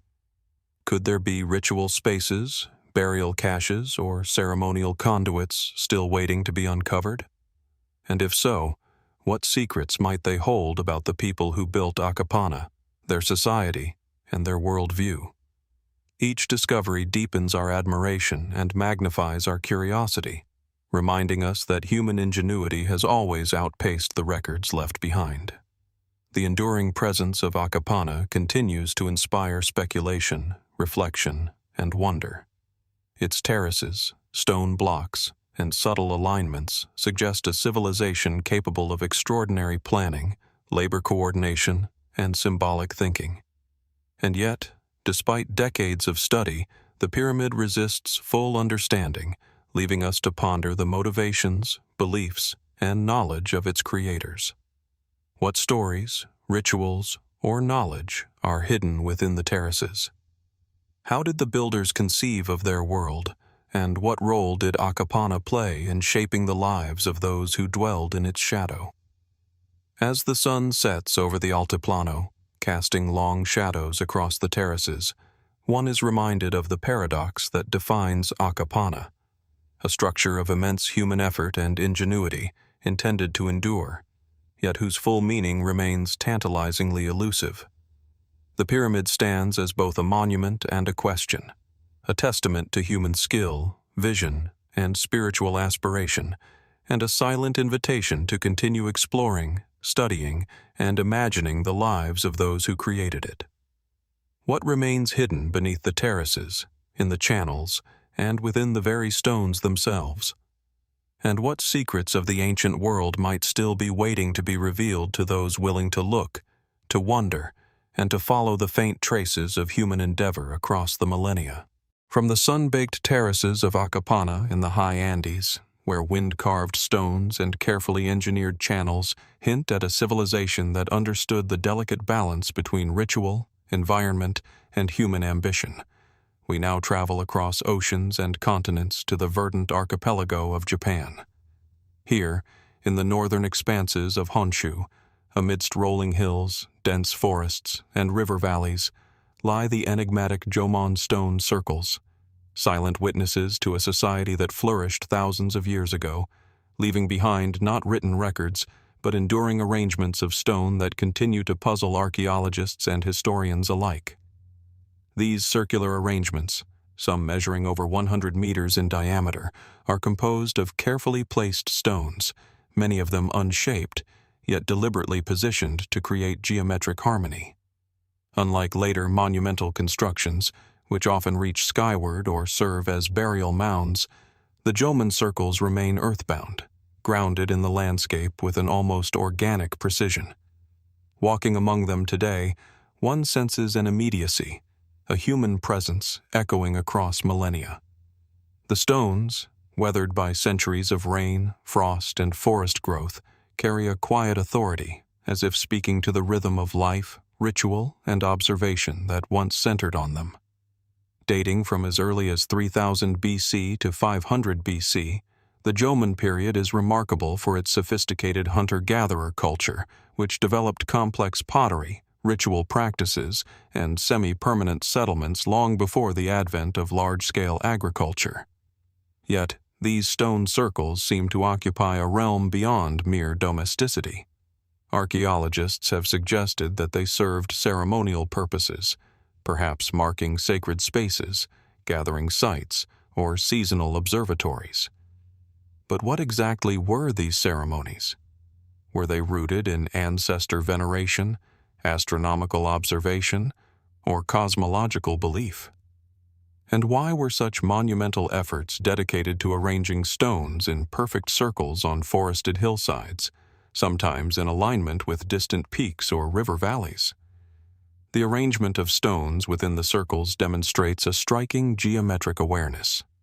Some sites feature concentric rings, others radial patterns, and still others incorporate aligned pairs of stones that suggest deliberate observation of the sun, moon, or stars. Could these placements have served as early astronomical markers, tracking solstices, equinoxes, or lunar cycles? If so, the Jomon people may have encoded sophisticated temporal knowledge into the very landscape, translating celestial rhythms into human-scaled structures that guided ritual, seasonal planning, and community cohesion. Yet the precision of these alignments raises further questions. What tools or methods did they use to establish such patterns? How did a hunter-gatherer society, with no formal system of measurement as we understand it, achieve this level of intentionality? Excavations within and around the stone circles reveal further layers of complexity. Pottery shards, often intricately decorated with cord-marked patterns, suggest ceremonial use, while charred remains of food indicate communal feasting or offerings. The juxtaposition of everyday artifacts with monumental stonework hints at a culture where ritual and daily life were inseparable, where the sacred could inhabit the ordinary, and where stone, fire, and earth were mediums through which meaning was expressed. What social or spiritual forces could have motivated communities to invest so much energy into sites that may have had no immediate practical purpose, but rather served as expressions of belief, memory, and connection to place? The placement of the circles within the landscape also invites speculation. Many are situated on hilltops, river terraces, or areas with commanding views of the surrounding terrain. From these vantage points, one can see other settlements, sacred groves, or natural features that may have guided the circle's orientation. Could the circles have functioned as ceremonial networks, connecting communities across distances through sightlines, ritual calendars, or shared spiritual practice? Were the stones themselves symbolic markers, encoding knowledge or myth that was communicated orally across generations? The possibility that these circles represent a form of prehistoric spatial cognition challenges modern assumptions about the complexity of hunter-gatherer societies. Some Jomon sites, such as the well-known Oyu stone circles, are composed of massive, unworked stones weighing several tons. The logistics of their transport and arrangement remain puzzling.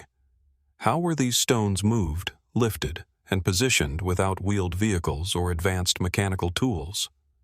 Did entire communities cooperate in seasonal efforts to erect these markers, and if so, what social or religious structures made this possible? The act of arranging stone may itself have been a ritual, an embodied expression of communal effort and spiritual dedication. And what has been lost to time? Stones that have shifted, patterns that have eroded, alignments that have been disrupted by centuries of human activity and natural forces. The circles also prompt questions about cosmology and symbolism. Some researchers have noted that the sites are aligned with celestial events, including the rising and setting points of the sun during solstices. Could the circles have functioned as early observatories, integrating celestial knowledge into ritual and agricultural planning? Or were they symbolic landscapes, designed to reflect a cosmology in which humans, nature, and the heavens were inseparably intertwined? The absence of written records leaves us to interpret the stones themselves, reading them as signs, traces of thought, or markers of sacred practice, a silent testimony to a worldview that predates historical writing by millennia. Intertwined with these structural mysteries are traces of daily life.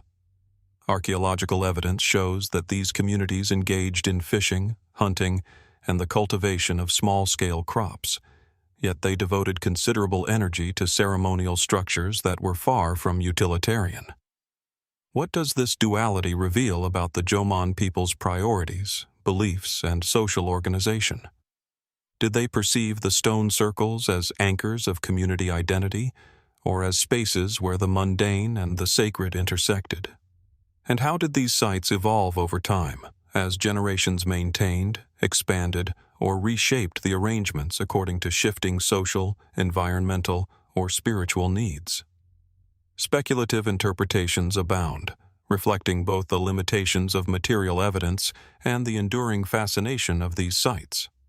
Some propose that the circles functioned as venues for initiation rites, astronomical observation, or ritualized storytelling.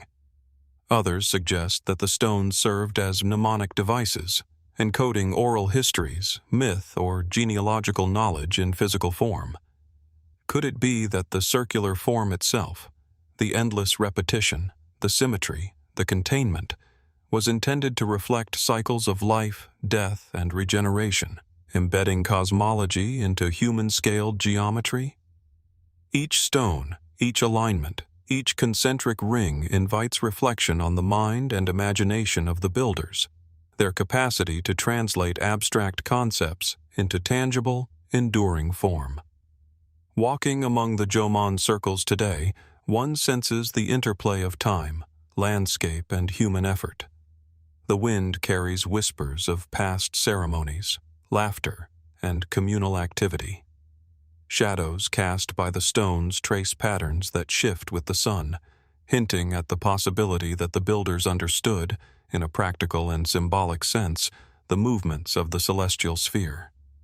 And yet, despite decades of study, the full meaning of these sites remains tantalizingly out of reach. What rituals unfolded here? What knowledge or beliefs were encoded into these carefully arranged stones? And what might still be hidden beneath the soil or in the intangible memory of the land itself?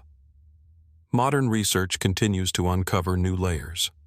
Ground-penetrating surveys, aerial mapping, and careful excavation reveal subtle patterns invisible to the naked eye, suggesting that the Jomon people may have created networks of circles, pathways, and ritualized landscapes extending far beyond individual sites. Could these stone circles have functioned as markers of social territory, ceremonial nodes, or even prehistoric calendars, linking disparate communities across northern Honshu? And if so, what does this imply about the scale, coordination, and sophistication of Jomon society, long before urbanization or written record? As the sun sinks toward the horizon, casting long, shifting shadows across the stones, one is reminded that the Jomon circles are more than mere artifacts of an ancient past.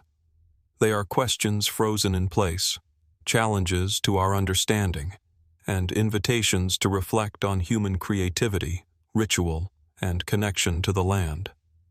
Each stone is a deliberate choice, each circle a carefully arranged symbol whose full significance remains unknown. And even after thousands of years, they continue to evoke wonder, curiosity, and the enduring mystery of a people who left behind no written explanation, only the careful, enduring geometry of stone. From the circular echoes of ancient Japan, we now journey across continents to the sun-scorched deserts of what is today southern Arizona, where the landscape itself seems to guard secrets of a bygone civilization. Here rises the Casa Grande ruins, a monumental adobe structure that has withstood centuries of wind, heat, and occasional rain, its weathered walls offering a silent testament to human ingenuity and endurance. Standing before it, one is struck not only by its scale but by the precision of its construction. A 4-story edifice, its thick walls remarkably resilient, yet built entirely from sun-dried clay. Dating back to around 1350 AD, Casa Grande, literally big house in Spanish, was constructed by the Hohokam people, whose communities once thrived in the valleys of the Sonoran Desert. Unlike many contemporaneous settlements, this structure dominates the surrounding landscape, its massive form rising above smaller dwellings and irrigation canals that stretch across the desert floor. Its purpose, however, remains shrouded in uncertainty. Was it an elite residence, a ceremonial center, or an astronomical observatory? Scholars have long debated the function of its precisely aligned windows and openings, some of which frame the sun at specific times of year, suggesting knowledge of solar cycles and the changing seasons. The sheer craftsmanship of Casa Grande is striking. The walls, constructed from adobe bricks composed of local clay mixed with sand and water, were carefully laid and coated with a protective plaster that has endured centuries of erosion. Despite this resilience, the structure shows signs of early abandonment and partial collapse, raising questions about why a civilization would devote such effort to a building and then seemingly leave it. Was the desert itself a factor, with fluctuating water supplies or climate shifts prompting a sudden departure? Or did social, political, or spiritual changes lead the Hohokam to forsake their monumental construction? Excavations around the site have uncovered pottery fragments, stone tools, and evidence of extensive irrigation networks that suggest the Hohokam were sophisticated agriculturalists. Yet the central building of Casa Grande stands apart in its scale and complexity, hinting at a purpose beyond the practical. Could it have been a center of ceremonial life, where seasonal gatherings, rituals, or elite councils took place? And if so, what knowledge or spiritual significance did the building itself embody, encoded in its form, orientation, and placement within the wider settlement? One of the most intriguing aspects of Casa Grande is the apparent astronomical awareness embedded in its design. Some researchers note that certain windows and doorways align with the summer and winter solstices, framing the sun in a manner that would have been visible only on specific days of the year. Did the Hohokam use the building as a calendar, a way to mark agricultural cycles and ritual events, or perhaps even to connect the movements of the heavens with the rhythms of human life? And if these alignments were intentional, what methods or tools did they employ to achieve such precision without the aid of modern instruments? Speculative theories abound. Some suggest that Casa Grande functioned as a sacred center, where spiritual leaders or shamans conducted rituals linked to celestial phenomena, fertility, or the cycles of nature. Others propose that it served as a communal gathering point, uniting disparate Hohokam villages through seasonal ceremonies, trade, or governance. Yet despite decades of study, no written records exist to confirm any theory, leaving archaeologists to interpret the structure's purpose through its physical form, surrounding artifacts, and the broader landscape of the Sonoran Desert. The desert environment itself adds to the mystery. Isolated, harsh, yet fertile along the river valleys, it provided both sustenance and challenge for the Hohokam. The builders of Casa Grande demonstrated remarkable adaptability, harnessing the land through canals that channeled water across vast distances, supporting fields of maize, beans, and squash.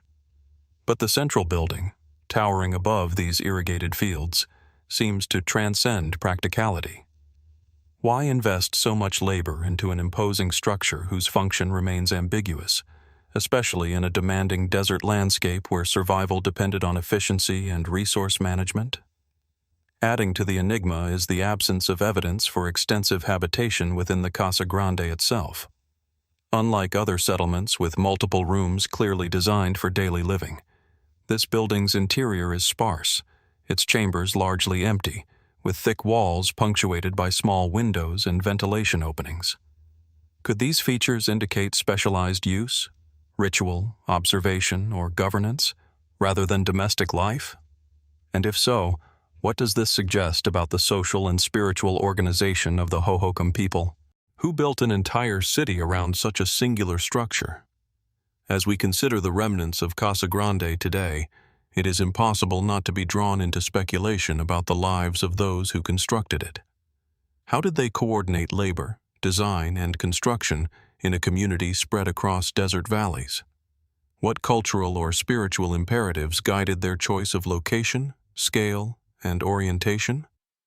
And perhaps most intriguingly, what knowledge or ritual has been lost, buried under centuries of earth, sand, and silence? The structure itself, standing in quiet defiance of time, invites observers to imagine the ceremonies, gatherings, and daily life that once revolved around its walls. Even now, as tourists and archaeologists walk among the ruins, the Casa Grande continues to speak. Its imposing walls cast long shadows in the afternoon sun, echoing with the rhythm of human presence long vanished.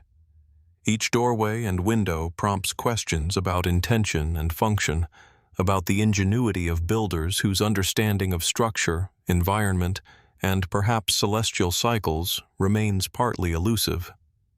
What mysteries did they intend for their descendants, or for no one at all? And what truths, long buried beneath desert sands, might still lie hidden, waiting to illuminate a deeper understanding of human adaptation, ingenuity, and spiritual life in the arid landscapes of the American Southwest? The Casa Grande ruins remind us that even within landscapes that seem harsh or forbidding, human imagination and ambition can create enduring markers of culture and belief. Though centuries have passed and much has been lost, the structure continues to evoke wonder, inviting contemplation of the unknown. It challenges us to look beyond survival and daily necessity, toward a vision of community, ritual, and perhaps even celestial connection. And as the desert wind whispers through the adobe walls, we are left to wonder, what was the true purpose of this monumental building, and what stories, knowledge, or ceremonies have been lost to time, leaving only the silent grandeur of the Casa Grande to speak for those who came before. Leaving the sun-drenched deserts of the American Southwest behind, our journey now takes us across the Atlantic to the gentle hills and forests of western France, where the Dolmen de Bagneux rises quietly from the landscape. Nestled near Saumur in the Loire Valley, this megalithic structure is a silent sentinel of a time long past, its massive stones worn smooth by centuries of wind and rain, yet still commanding attention for their sheer scale and meticulous arrangement. Approaching the dolmen, one is immediately struck by its size, the largest known dolmen in France, stretching nearly 21 meters in length, constructed from stones weighing dozens of tons, yet delicately balanced as if guided by an unseen hand. Dolmens, in general, are monumental burial chambers, but the Dolmen de Bagneux distinguishes itself through both its enormity and its preservation. Constructed around 5000 BC during the Neolithic period, it represents a collective effort of prehistoric communities, labor and coordination on a scale that challenges modern imagination. How did these early builders, with no metal tools or draft animals, maneuver such colossal stones into place? How did they conceive of such a structure? And what cultural or spiritual impetus drove them to commit so much energy to a tomb, an edifice designed not for the living, but for the dead? The dolmen consists of a long, narrow chamber, composed of massive horizontal capstones resting upon upright stones, forming a series of connected spaces that resemble a primitive cathedral of stone. Some stones, carved and fitted with surprising precision, seem almost engineered for permanence, resisting the erosive forces of time. Archaeologists suggest that this chamber may have served as a communal burial site, with multiple generations interred within its shadowy recesses. Excavations have revealed skeletal remains and fragments of pottery, providing tantalizing glimpses into the lives and deaths of those who constructed it. Yet the arrangement of the stones, the alignment of the structure, and the monumental effort involved suggest that its purpose extended beyond mere interment. Many scholars have speculated that the Dolmen de Bagneux, like other megaliths, may have had astronomical or ritual significance. Could the chamber have been oriented toward specific celestial events, such as the solstices or equinoxes, serving as a calendar for agricultural cycles or spiritual ceremonies? Some researchers point to the positioning of nearby stones and the alignment of the tomb with the landscape itself as evidence of an intentional cosmic connection, a symbolic bridge between earth and sky. Yet without written records, these interpretations remain educated guesses, leaving space for wonder and speculation. The process of building such a monument alone raises countless questions. The stones, sourced from quarries kilometers away, had to be transported across uneven terrain without the aid of wheels or pulleys. Was it purely human muscle that carried out this feat, coordinated through complex social organization, or did they employ techniques lost to history? Could ritual and spirituality have motivated the collective effort, binding communities together with a shared vision of honoring ancestors and communicating with the unseen world? The dolmen stands as a testament to the ingenuity, determination, and perhaps spiritual sophistication of its creators, an enduring enigma in the gentle fields of France. Exploring the Dolmen de Bagneux also invites reflection on the cultural and symbolic life of Neolithic Europe. The sheer scale of this structure, along with the labor required for its construction, suggests that the people of this era were not merely subsistence farmers. They possessed a profound sense of social organization, ritual, and continuity. Why devote such monumental effort to the dead? Was it an expression of reverence, a means of marking territory, or a ritualized method of asserting identity and cohesion within a growing community? Perhaps it was all of these, and perhaps something entirely lost to our understanding. Yet the mysteries do not end with the stones themselves. Surrounding the dolmen, traces of smaller stone structures and other megalithic formations hint at a broader sacred landscape, a network of ritual sites connected by paths, alignments, or shared cultural practices. Could the Dolmen de Bagneux have been part of a larger spiritual or ceremonial complex, a hub within an intricate network of prehistoric monuments? And if so, what patterns, knowledge, or beliefs have vanished from memory, leaving only the massive stones to evoke the intentions of their builders? Archaeologists have also been fascinated by the ingenuity evident in the dolmen's design. The interior chambers, though seemingly simple, reveal a sophisticated understanding of weight distribution and structural stability. Capstones weighing several tons have remained in place for over 7 millennia, suggesting that the builders possessed practical knowledge that allowed them to manipulate and balance massive loads without modern machinery. Yet no contemporary records or tools survive to explain precisely how such feats were achieved. Was it a combination of experimentation, trial and error, and inherited oral tradition, or something more deliberate, guided by a deep understanding of material properties and geometry? As with other megaliths, the Dolmen de Bagneux inspires speculation about the spiritual life of its creators. Were these stones meant to serve as portals to the afterlife, gateways through which the souls of the deceased could traverse the earthly plane into the cosmos?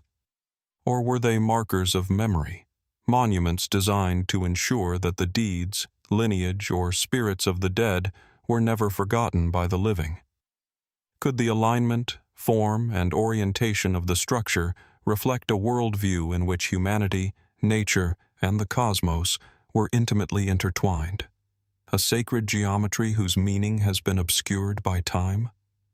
Walking among the stones today, one cannot help but sense the scale of human ambition and vision that created the Dolmen de Bagneux.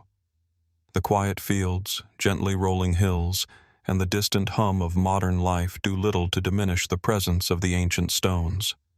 Here, as in so many prehistoric sites across the globe, one confronts the enigma of human creativity, the persistence of memory, and the yearning for connection across generations. The dolmen remains a monument to the unknown, standing as both a physical structure and a symbol of humanity's enduring desire to reach beyond the immediate, to leave a mark that transcends the fleeting span of life. Even now, questions abound. What specific rituals took place within these stone chambers? How did the builders coordinate such immense effort across a dispersed community? What knowledge, astronomical, engineering, or spiritual, was encoded into the placement, orientation, and construction of the stones? And perhaps most profoundly, what fragments of Neolithic belief, understanding, and worldview lie buried, unrecorded, and waiting to be rediscovered beneath the soil and within the shadows of the dolmen? As we pause to contemplate the Dolmen de Bagneux, we are reminded that even in landscapes that appear calm and pastoral, immense human effort and vision shaped the world in ways we can still barely grasp. The stones, silent and unyielding, continue to invite reflection, awe, and questions. They challenge us to imagine a culture capable of uniting labor, knowledge, and spiritual purpose into a single monumental expression. A culture whose full story remains tantalizingly just out of reach. And as the sunlight shifts across the stones, casting long shadows that change with the hour, one is left to wonder, what secrets, lost rituals, or hidden knowledge have endured for millennia, waiting for a curious mind to rediscover them amidst the enduring grandeur of the Dolmen de Bagneux? From the quiet fields of western France, our journey now turns northwest across the English Channel to the rolling hills of South Wales, where ancient stones rise from misty landscapes to whisper secrets of a distant past. Here, in the Vale of Glamorgan, sits the Tinkinswood burial chamber, a Neolithic monument whose imposing presence and enigmatic construction have fascinated archaeologists, historians, and travelers alike.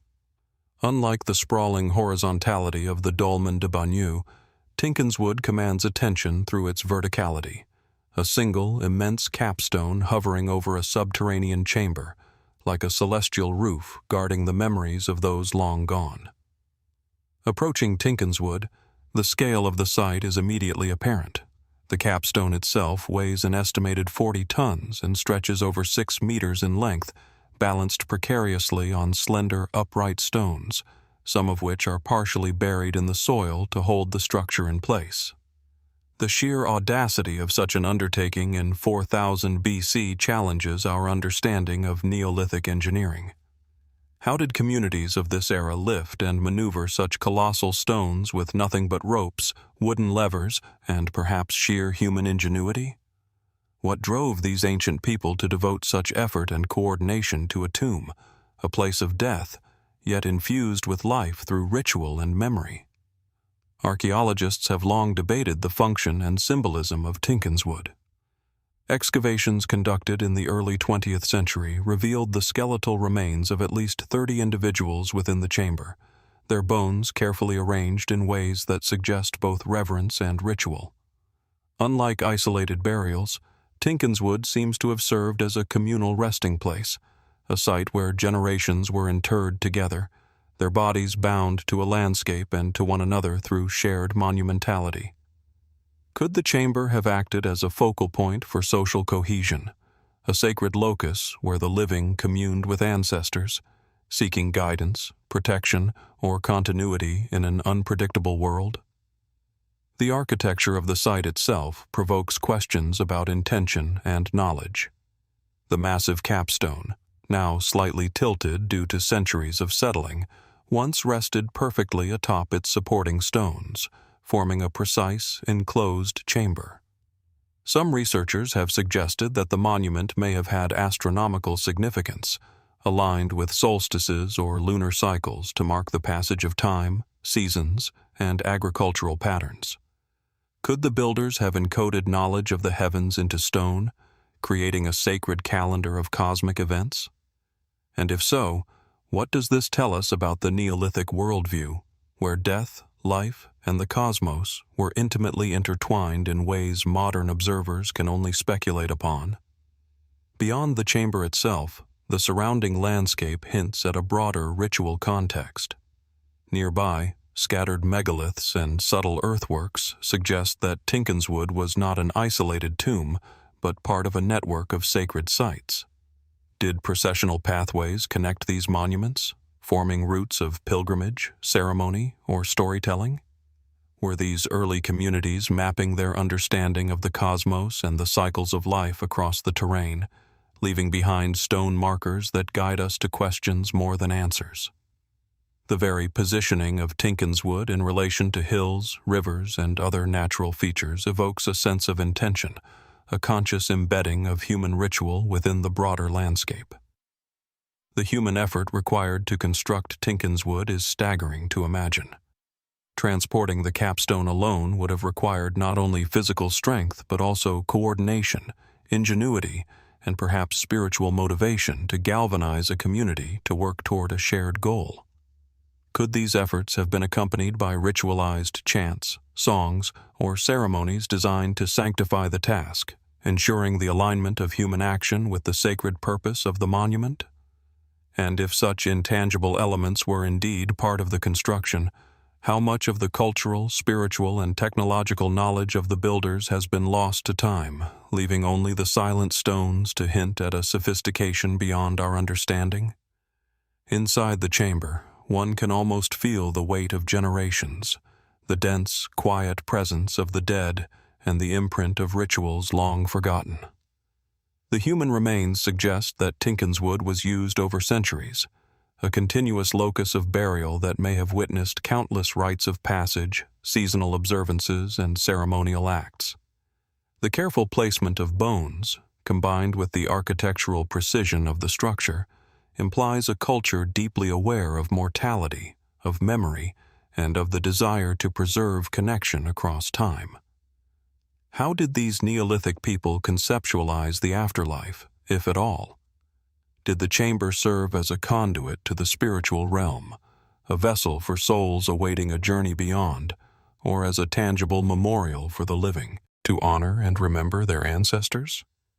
Some theories venture further, suggesting that the monument might have been used not solely for interment, but also for communal gatherings or rituals aligned with celestial events.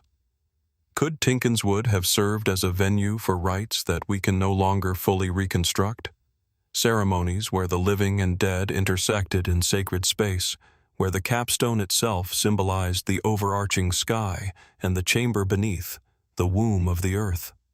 Such possibilities illuminate the enigmatic depth of human expression, a culture channeling practical engineering, spiritual understanding, and social cohesion into a single architectural achievement. Archaeologists have also observed that Tinkinswood's design reflects an advanced grasp of weight distribution and stability. The uprights, partially embedded into the ground, support the immense capstone with a precision that belies the limited tools of the era. Was this knowledge purely practical, derived from trial, observation, and oral tradition? Or did it reflect a more profound understanding of material properties, geometry, or natural forces that has been lost to millennia? Each stone seems deliberately chosen and positioned, suggesting that the builders were not only constructing a tomb, but creating a statement of permanence, a monument meant to endure the ravages of time and to silently communicate across generations. The broader context of Tinkinswood also invites reflection on the Neolithic social structure. Constructing such a monument would have required coordinated labor, leadership, and perhaps a complex social hierarchy. Were these early communities unified by kinship, spirituality, or necessity? Did the process of construction itself serve as a form of communal ritual, fostering identity, cohesion, and shared purpose? The dolmens and burial chambers scattered across Wales and neighboring regions hint at a network of cultural expression, yet each site, including Tinkinswood, carries its own distinct signature, a unique blend of practicality, artistry, and spiritual aspiration. As we walk among the ancient stones today, it is easy to imagine the lives that intersected with this monument. The builders hauling stones across fields, the ceremonial participants entering the chamber, the repeated generations of humans laid to rest beneath the capstone. And yet, even with modern archaeology, radiocarbon dating, and careful excavation, the full story remains elusive. What precise rituals were performed here? How were the builders' social and spiritual lives structured around such monuments? And what unrecorded knowledge, astronomical, mathematical, or metaphysical, might have guided the placement and construction of Tinkinswood? The Tinkinswood burial chamber stands as both a physical testament to Neolithic ingenuity and a conceptual reminder of the mysteries that persist in the study of human prehistory. The massive stones, silent and unyielding, continue to evoke awe, curiosity, and reflection. They invite us to ponder questions that cannot be fully answered. What motivated these communities to invest so much effort into monuments of memory and ritual? How did they conceive of life, death, and the cosmos in a world without written language? And perhaps most intriguingly, what remains hidden, buried, or forgotten beneath the earth, or within the minds of those who first raised these stones, awaiting rediscovery by those willing to look, wonder, and question? Tinkinswood reminds us that even in landscapes that seem quiet and timeless, immense human endeavor has left traces of ambition, belief, and creativity. The stones endure as both a challenge and an invitation to explore, to speculate, and to consider the depth of thought, labor, and spirit embedded in the monuments of our distant past. As sunlight shifts across the chamber, casting long, shifting shadows that play across the moss-covered stones, one cannot help but wonder, what stories, rituals, and knowledge have been preserved here in silence for over 6 millennia, waiting for the curious to awaken them once more? From the rolling fields and gentle valleys of South Wales, where Tinkinswood rises like a sentinel of the Neolithic past, our journey now crosses the Atlantic, returning to the sun-drenched landscapes of southern Europe, to the Alentejo region of Portugal. Here, amid olive groves and golden plains, lies the dolmen of Anta Grande do Zambujeiro, a monument that dwarfs many of its contemporaries in size and scale, yet its grandeur is matched by the enduring mystery that surrounds it. Just as Tinkinswood spoke to us of communal effort, ritual, and cosmic awareness, so too does Anta Grande beckon us into the distant world of its builders, whispering of lives and practices long veiled by millennia. At first sight, the dolmen commands attention not merely through its scale, but through its silent majesty. Its enormous capstone, stretching more than 8 meters in length and weighing an estimated 50 tons, rests atop upright stones that form a spacious burial chamber. Unlike smaller dolmens or simple cists, Anta Grande's proportions are monumental, suggesting a society capable of extraordinary feats of coordination and labor. How did Neolithic communities, without wheel-based transport or advanced metallurgy, move and position such immense stones? What drove them to undertake such Herculean endeavors in an era so distant from our own? These questions linger, unanswered, as the wind sweeps across the open plains, stirring dust and memory alike. Archaeological studies date Anta Grande to approximately 4000 BC, placing it firmly within the late Neolithic, a period marked by the rise of megalithic culture across Iberia and Western Europe. Excavations reveal that the chamber once contained multiple human burials, their bones now largely fragmented and dispersed, yet enough remained to indicate repeated use over generations. Was this an exclusive tomb for an elite lineage, or a communal site intended for the collective memory of a broader society? The careful construction suggests intention and reverence. The dolmen was more than a practical resting place. It was a monument, a statement carved from stone that has endured the passage of 6 millennia. One cannot contemplate Anta Grande without noticing the astonishing precision of its architecture. The upright stones, known as orthostats, are aligned to form a narrow corridor leading into the chamber, whose interior space is surprisingly voluminous, capable of accommodating many individuals at once. Some scholars propose that the dolmen may have served not only as a tomb, but as a ritual center, where ceremonial practices punctuated life and death in a landscape already imbued with spiritual significance. Could the long, narrow entrance have been designed for processions or rituals timed with celestial events? Was the structure aligned to the winter solstice, as seen in other megalithic sites, allowing the first light of the year to penetrate the chamber and illuminate the sacred dead? The stones themselves invite reflection. The capstone's weight and length are staggering, yet it rests with an apparent ease upon the supporting orthostats, suggesting an intuitive understanding of balance, leverage, and durability. Did the builders possess empirical knowledge refined over generations, learned through observation, experimentation, and oral tradition?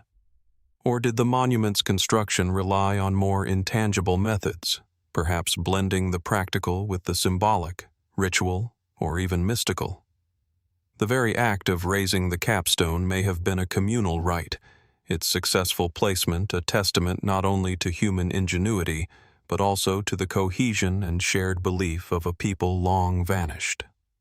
Beyond the immediate structure, the landscape surrounding Anta Grande is littered with smaller dolmens, menhirs, and enigmatic stone circles, hinting at a broader network of sacred sites. This network raises questions about the social and spiritual geography of the Neolithic Alentejo. Did these monuments mark territorial boundaries, spiritual loci, or ceremonial pathways connecting communities across the plains? Could the positioning of Anta Grande relative to neighboring megaliths reflect an understanding of seasonal cycles, astronomy, or the flow of human life and labor across the land? The stones stand as markers of an ancient dialogue between humans and landscape, a dialogue whose language is largely lost to time, but whose presence continues to evoke awe. Anta Grande also speaks to the human confrontation with mortality. The collective burials within the chamber suggest that death was experienced communally, perhaps as a shared passage rather than an individual journey. How did the Neolithic people of the Alentejo conceptualize life after death? Did they envision an underworld, a continuation of existence, or a reunion with ancestors whose spirits lingered in stone and soil? Archaeologists have found traces of pottery, flint tools, and occasional offerings within the chamber, hints of ritual practices that we can only partially reconstruct.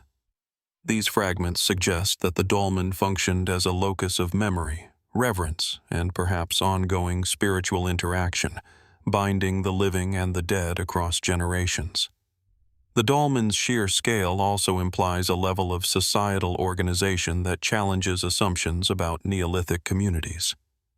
To move the stones, dig the foundations, and erect the chamber would have required coordinated labor, knowledge of materials, and perhaps a leadership structure capable of mobilizing and sustaining effort over months or even years. Were these societies egalitarian, bound together by shared spiritual purpose, or hierarchical, with elites commanding labor to achieve monumental expression? And what role did ritual, belief, or social cohesion play in motivating the monumental construction? Each upright stone and every massive capstone speaks of both physical effort and cultural intention, entwined in ways we can admire but cannot fully decode. Some researchers have speculated about the astronomical significance of Anta Grande. Its corridor, leading deep into the chamber, may have been oriented to catch the light of the rising sun during particular times of year, perhaps the solstices or equinoxes. Could this alignment have functioned as a calendar, guiding agricultural practices, marking sacred festivals, or symbolically linking the cycle of life and death to the movement of the heavens?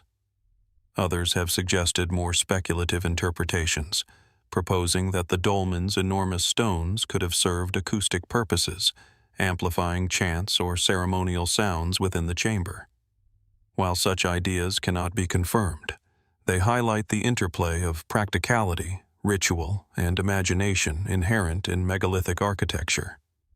The placement of Anta Grande in the Alentejo landscape is itself evocative. The dolmen sits upon a low rise, overlooking fields and groves that have changed little over thousands of years. This prominence may have been deliberate, allowing the monument to assert visibility across the terrain, a signal of spiritual presence, communal memory, or territorial identity. Yet the stones themselves bear the marks of time. Lichen, moss, and erosion obscure details, rendering the dolmen at once timeless and fragile. In contemplating these silent sentinels, one is reminded that the act of preservation is ongoing, not merely physical but interpretive, as we attempt to understand the intentions, beliefs, and ingenuity of those who came before. What, then, can Anta Grande tell us about the people who built it? Their labor, knowledge, and vision are embedded in stone, yet the intangible elements, ritual, symbolism, and meaning, remain largely inaccessible. Were the stones themselves thought to contain spiritual power, capable of bridging worlds between life and death, earth and sky? Did the act of constructing the dolmen involve rites of passage, communal meditation, or offerings designed to invoke protection, fertility, or continuity? We may never fully know. Yet in pondering these questions, we begin to touch upon the depth of human creativity, ambition, and spirituality that transcends time. Modern visitors to Anta Grande often report a sense of awe and subtle unease, a quiet recognition that they are in the presence of human endeavor beyond ordinary comprehension. Standing beneath the capstone, gazing upward at the enormous slab suspended seemingly impossibly above, one cannot help but feel the weight of history, the persistence of human purpose, and the enduring mystery that surrounds these stones. Every shadow, every shift of sunlight across the chamber evokes a sense of dialogue between the past and the present, a reminder that these monuments were created not simply to endure physically, but to resonate across time with meaning, intention, and perhaps wonder. Even with modern archaeology, dating techniques, and meticulous study, many aspects of Anta Grande remain unresolved. What precise ceremonies took place here? How did the builders conceive of their dead and their ancestors? What knowledge, spiritual or practical, guided the selection, transport, and positioning of stones so massive they defy easy explanation? And how many details, lost to erosion, decay, and the passage of millennia, will forever remain obscured, leaving only speculation and interpretation to fill the gaps? In the context of the wider Neolithic world, Anta Grande fits into a pattern of monumental construction that spans Iberia, Western Europe, and beyond. Yet each dolmen, each chamber, carries its own signature, a combination of practical engineering, ritual intention, and cultural expression that sets it apart. Anta Grande's sheer scale, its precise construction, and its enduring presence invite us to reflect on the capacity of human societies to combine vision, labor, and belief into enduring expressions of memory and sacred purpose. As we step back from the dolmen, taking in its form against the wide Alentejo sky, we are left with questions as vast as the landscape itself. What drove these ancient communities to undertake such labor? How did they conceptualize death, ancestry, and the cosmos? And what hidden knowledge, mathematical, spiritual, or social, might still be embedded within these stones, waiting for future generations to uncover? From the sun-baked plains of Alentejo, where the monumental stones of Anta Grande do Zambujeiro rise against the horizon, we now turn our gaze to the Mediterranean, crossing the waters to the island of Minorca in the Balearic archipelago.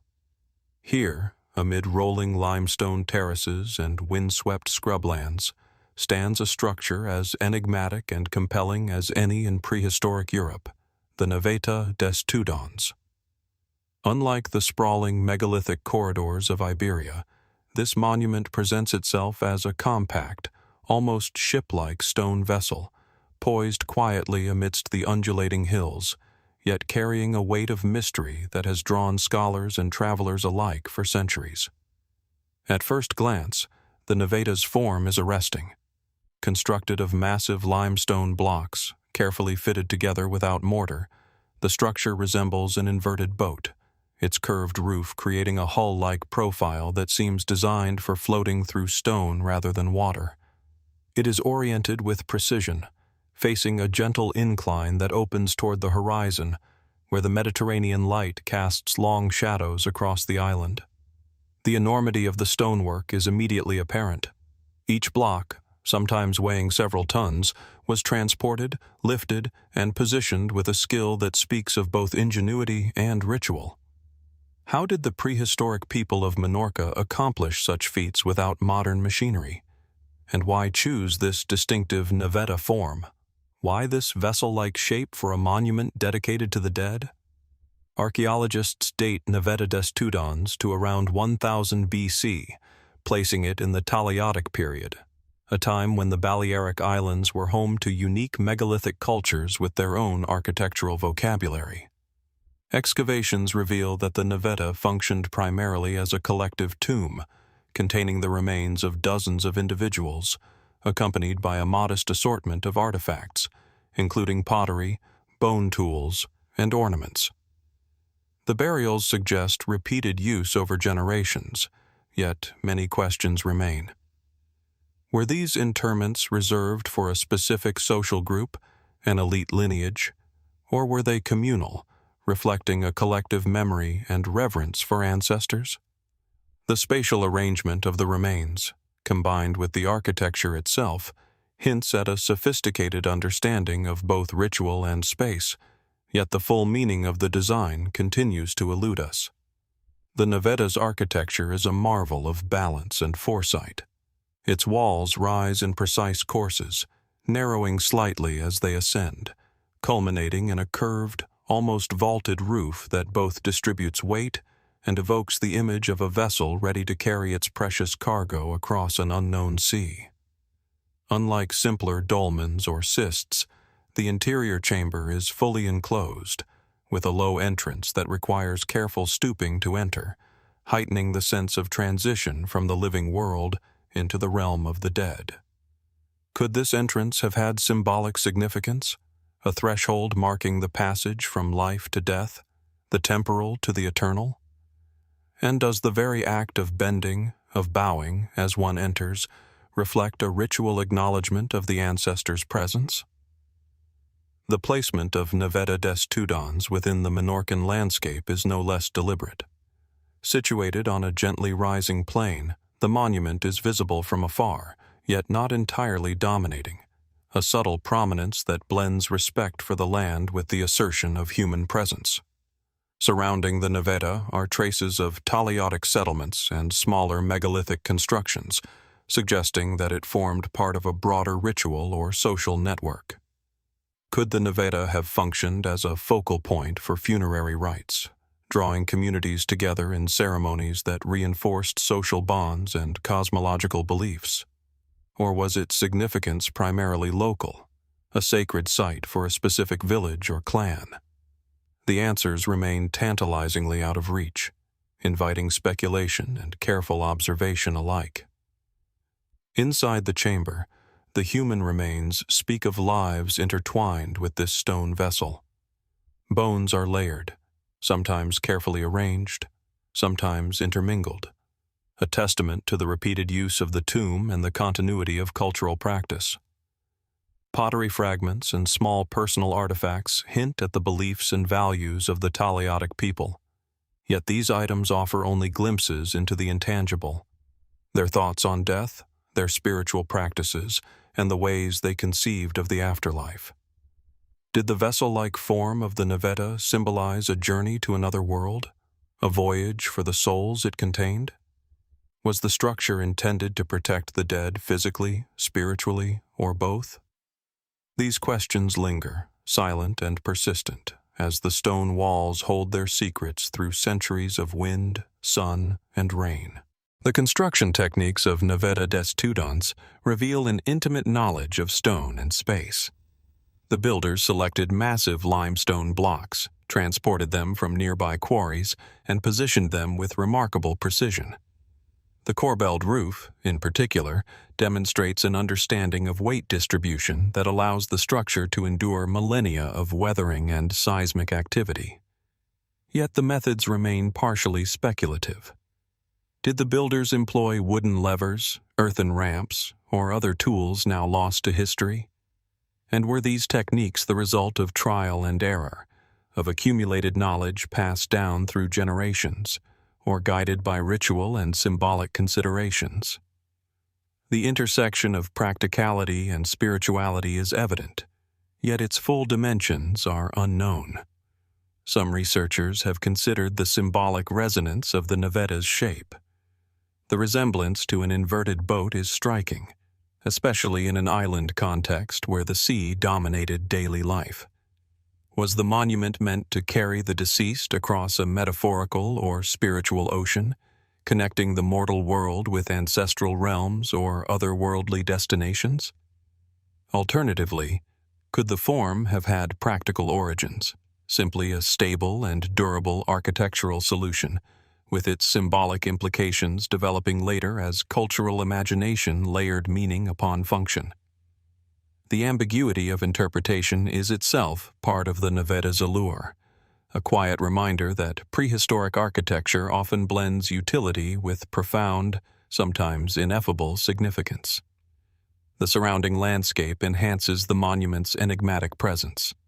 Low hills, grazing land, and scattered scrub create a setting that is both ordinary and extraordinary, a place where daily life and ritual practice would have intersected.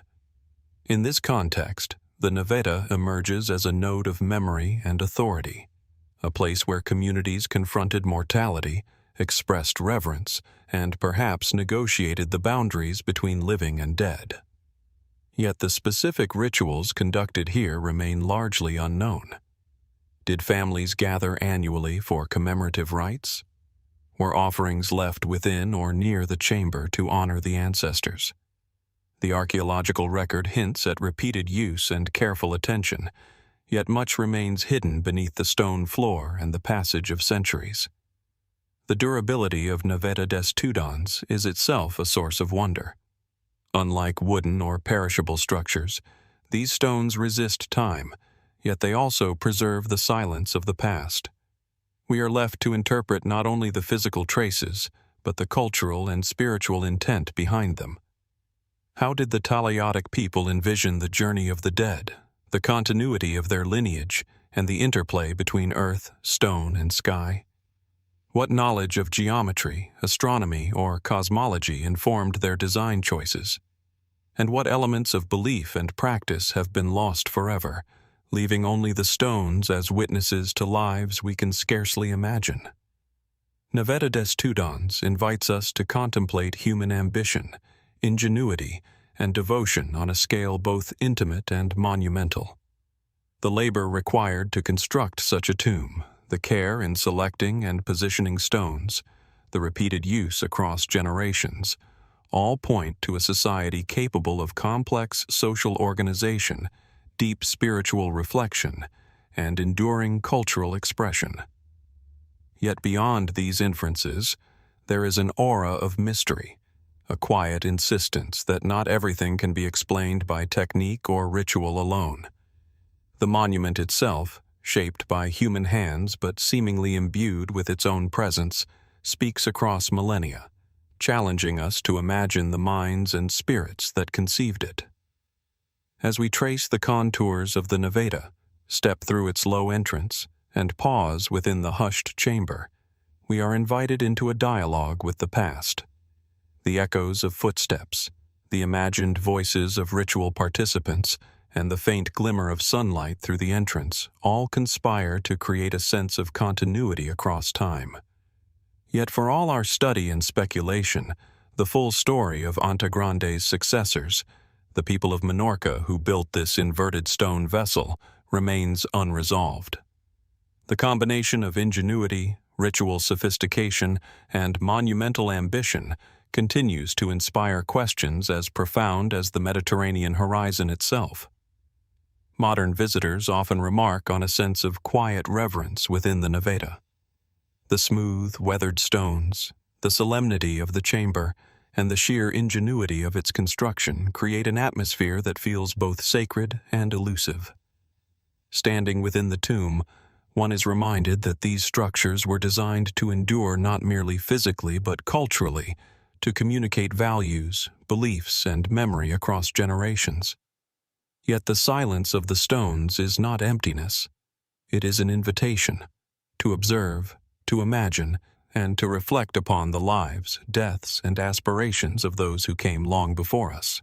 In the broader context of prehistoric Europe, Naveta des Tudons represents a unique expression of funerary architecture, an emblem of the Talayotic culture's sophistication and creativity. Its vessel-like form, monumental construction, and carefully chosen location speak to a complex relationship between human societies, death, and the landscape. How many other sites, perhaps lost to time or yet undiscovered, mirror its design principles or reflect variations on its symbolic themes? And what might the Naveta reveal about the intersections of practicality, ritual, and imagination that characterize megalithic construction across the Mediterranean? From the windswept coasts of Minorca, where the Naveta des Tudons rises like a silent stone vessel against the horizon, our exploration now carries us eastward, across the shimmering waters of the Mediterranean, to the sun-drenched island of Cyprus. Here, tucked into the rolling hills and low valleys near the southern coast, lies one of the earliest and most enigmatic human settlements in Europe, Khirokitia. Unlike the monumental stone tombs and navetas of the western Mediterranean, Khirokitia is not a singular edifice, but a sprawling labyrinth of circular houses and fortifications, a settlement frozen in time, yet resonating with questions that continue to puzzle archaeologists and historians alike. Arriving at the site, one is immediately struck by the uniformity and precision of the settlement's layout. The remains of over 100 circular stone houses are densely clustered along a ridge overlooking the fertile plains below. Their walls, sometimes exceeding a meter in thickness, are constructed from carefully arranged limestone boulders, forming perfect circles or slightly elliptical enclosures. Within these stone rings, the foundations of smaller internal structures suggest spaces for sleeping, storage, and possibly communal or ritual activity. One cannot help but wonder at the intention behind such precise geometry. Was it dictated purely by practicality, ensuring stability and efficient use of space? Or was there a deeper symbolic or ritualistic rationale embedded in the very curvature of the walls? Khirokitia dates to approximately 7,000 to 4,000 BC, making it one of the most remarkable Neolithic settlements in the Mediterranean. It is a glimpse into a world where humans were transitioning from nomadic hunter-gatherers to sedentary agricultural communities. The settlement's construction indicates not only a deep understanding of local resources and building techniques, but also a sophisticated social organization. Coordinating the labor to erect hundreds of stone houses, sourcing water, managing food production, and sustaining a growing population would have required careful planning and cooperation. How did such a society function on a day-to-day basis? Were decisions communal, guided by consensus, or did some form of leadership or hierarchy emerge to orchestrate the work and maintain order? The circular architecture of Khirokitia invites further reflection. In a world before written language, before codified law or formal religion, could the very shape of a home hold meaning? The circular form recurs across Neolithic Europe, suggesting symbolic significance. Circles as representations of continuity, cycles, or cosmic harmony. Some researchers have proposed that the inner spaces of these houses were deliberately oriented in relation to cardinal points, the sun, or the surrounding landscape. Could the alignment of each house or its internal hearth reflect an early awareness of celestial patterns, marking the passage of time, seasons, or agricultural cycles? Or was the shape primarily a structural necessity, the circle offering resilience against wind, rain, and the shifting earth of the ridge on which Khirokitia rests? Within the walls of Khirokitia, archaeologists have uncovered traces of domestic life that hint at a society both industrious and ritualistic. Pottery fragments, grinding stones, and storage vessels reveal an economy based on agriculture, supplemented by hunting and gathering. The remains of domesticated animals, including goats and sheep, suggest careful husbandry practices, while storage pits indicate an understanding of food preservation and resource management. Yet alongside these practical artifacts are elements that resist straightforward interpretation. Some houses contain niches or platforms that appear to have held symbolic objects, possibly figurines or offerings. Were these spaces intended for household rituals, ancestral veneration, or protective charms? And if so, what beliefs, fears, or hopes did they reflect about life, death, and the unseen forces that governed human existence? The fortifications surrounding Khirokitia add another layer of mystery. A circular stone wall, punctuated with strategically placed gateways, encloses the settlement, hinting at concerns for defense or community control. But what exactly did the inhabitants fear? Raiding parties from other settlements, wild animals, or something more abstract? Perhaps a spiritual or symbolic boundary separating the world of the living from forces they could not fully comprehend? The very act of building walls implies an awareness of danger, yet also of community identity, a delineation of who belonged within the circle and who was excluded. It is this tension between protection and inclusion, the earthly and the unseen, that pervades the atmosphere of Khirokitia, compelling us to imagine the lives and intentions of its builders. One of the most compelling features of the site is the centrality of the hearth within each house. Almost every circular dwelling contained a fire pit, carefully constructed and often surrounded by stones. The hearth was more than a source of warmth or a place to cook. It was a locus of family life, social interaction, and perhaps spiritual practice. Smoke would have risen through small apertures in the roofs, venting the living space but also creating an ethereal connection between the interior and the sky above. Could the hearth have been considered a sacred center, a place where the earthly and the divine met, however subtly?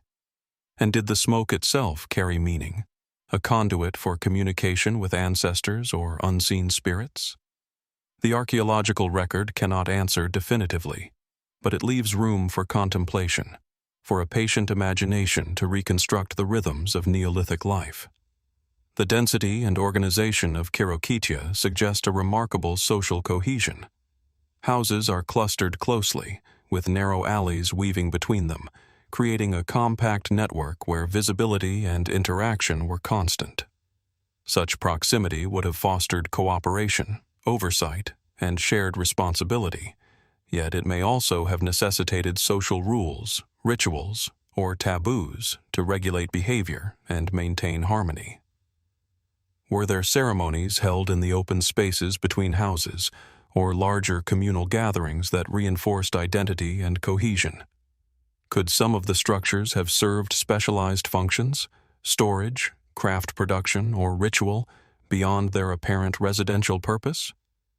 The settlement itself, in its spatial and architectural coherence, is a testament to a people who lived with intention and awareness, embedding social order into stone and space. The artifacts recovered from Khirokitia further deepen the mystery.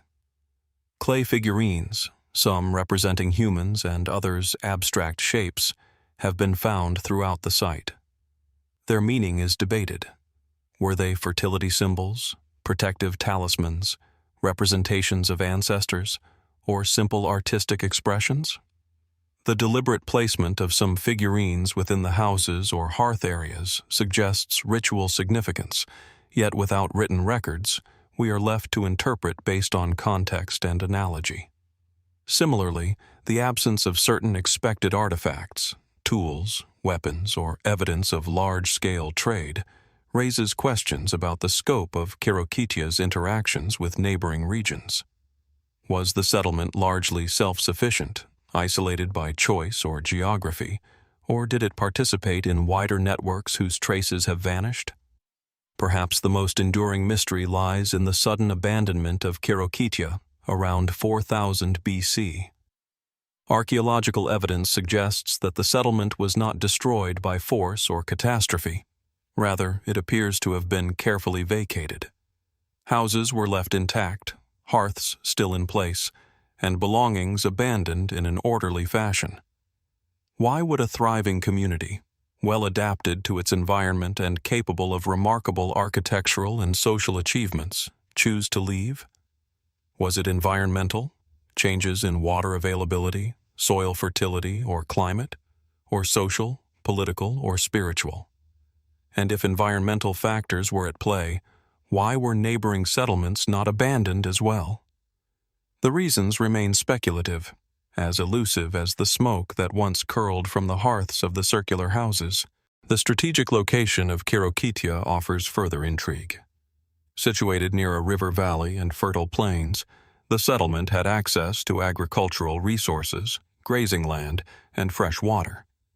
Yet its positioning on a ridge also suggests defensive considerations or symbolic significance. The elevated position allowed for visibility across the surrounding terrain, possibly to monitor approach routes, observe seasonal changes, or assert territorial presence. Could the ridge itself have held spiritual meaning, elevating the settlement closer to the heavens or imbuing it with protective qualities? And how did the interplay between geography, architecture, and daily life shape the identity, beliefs, and social cohesion of the Khirokitian people?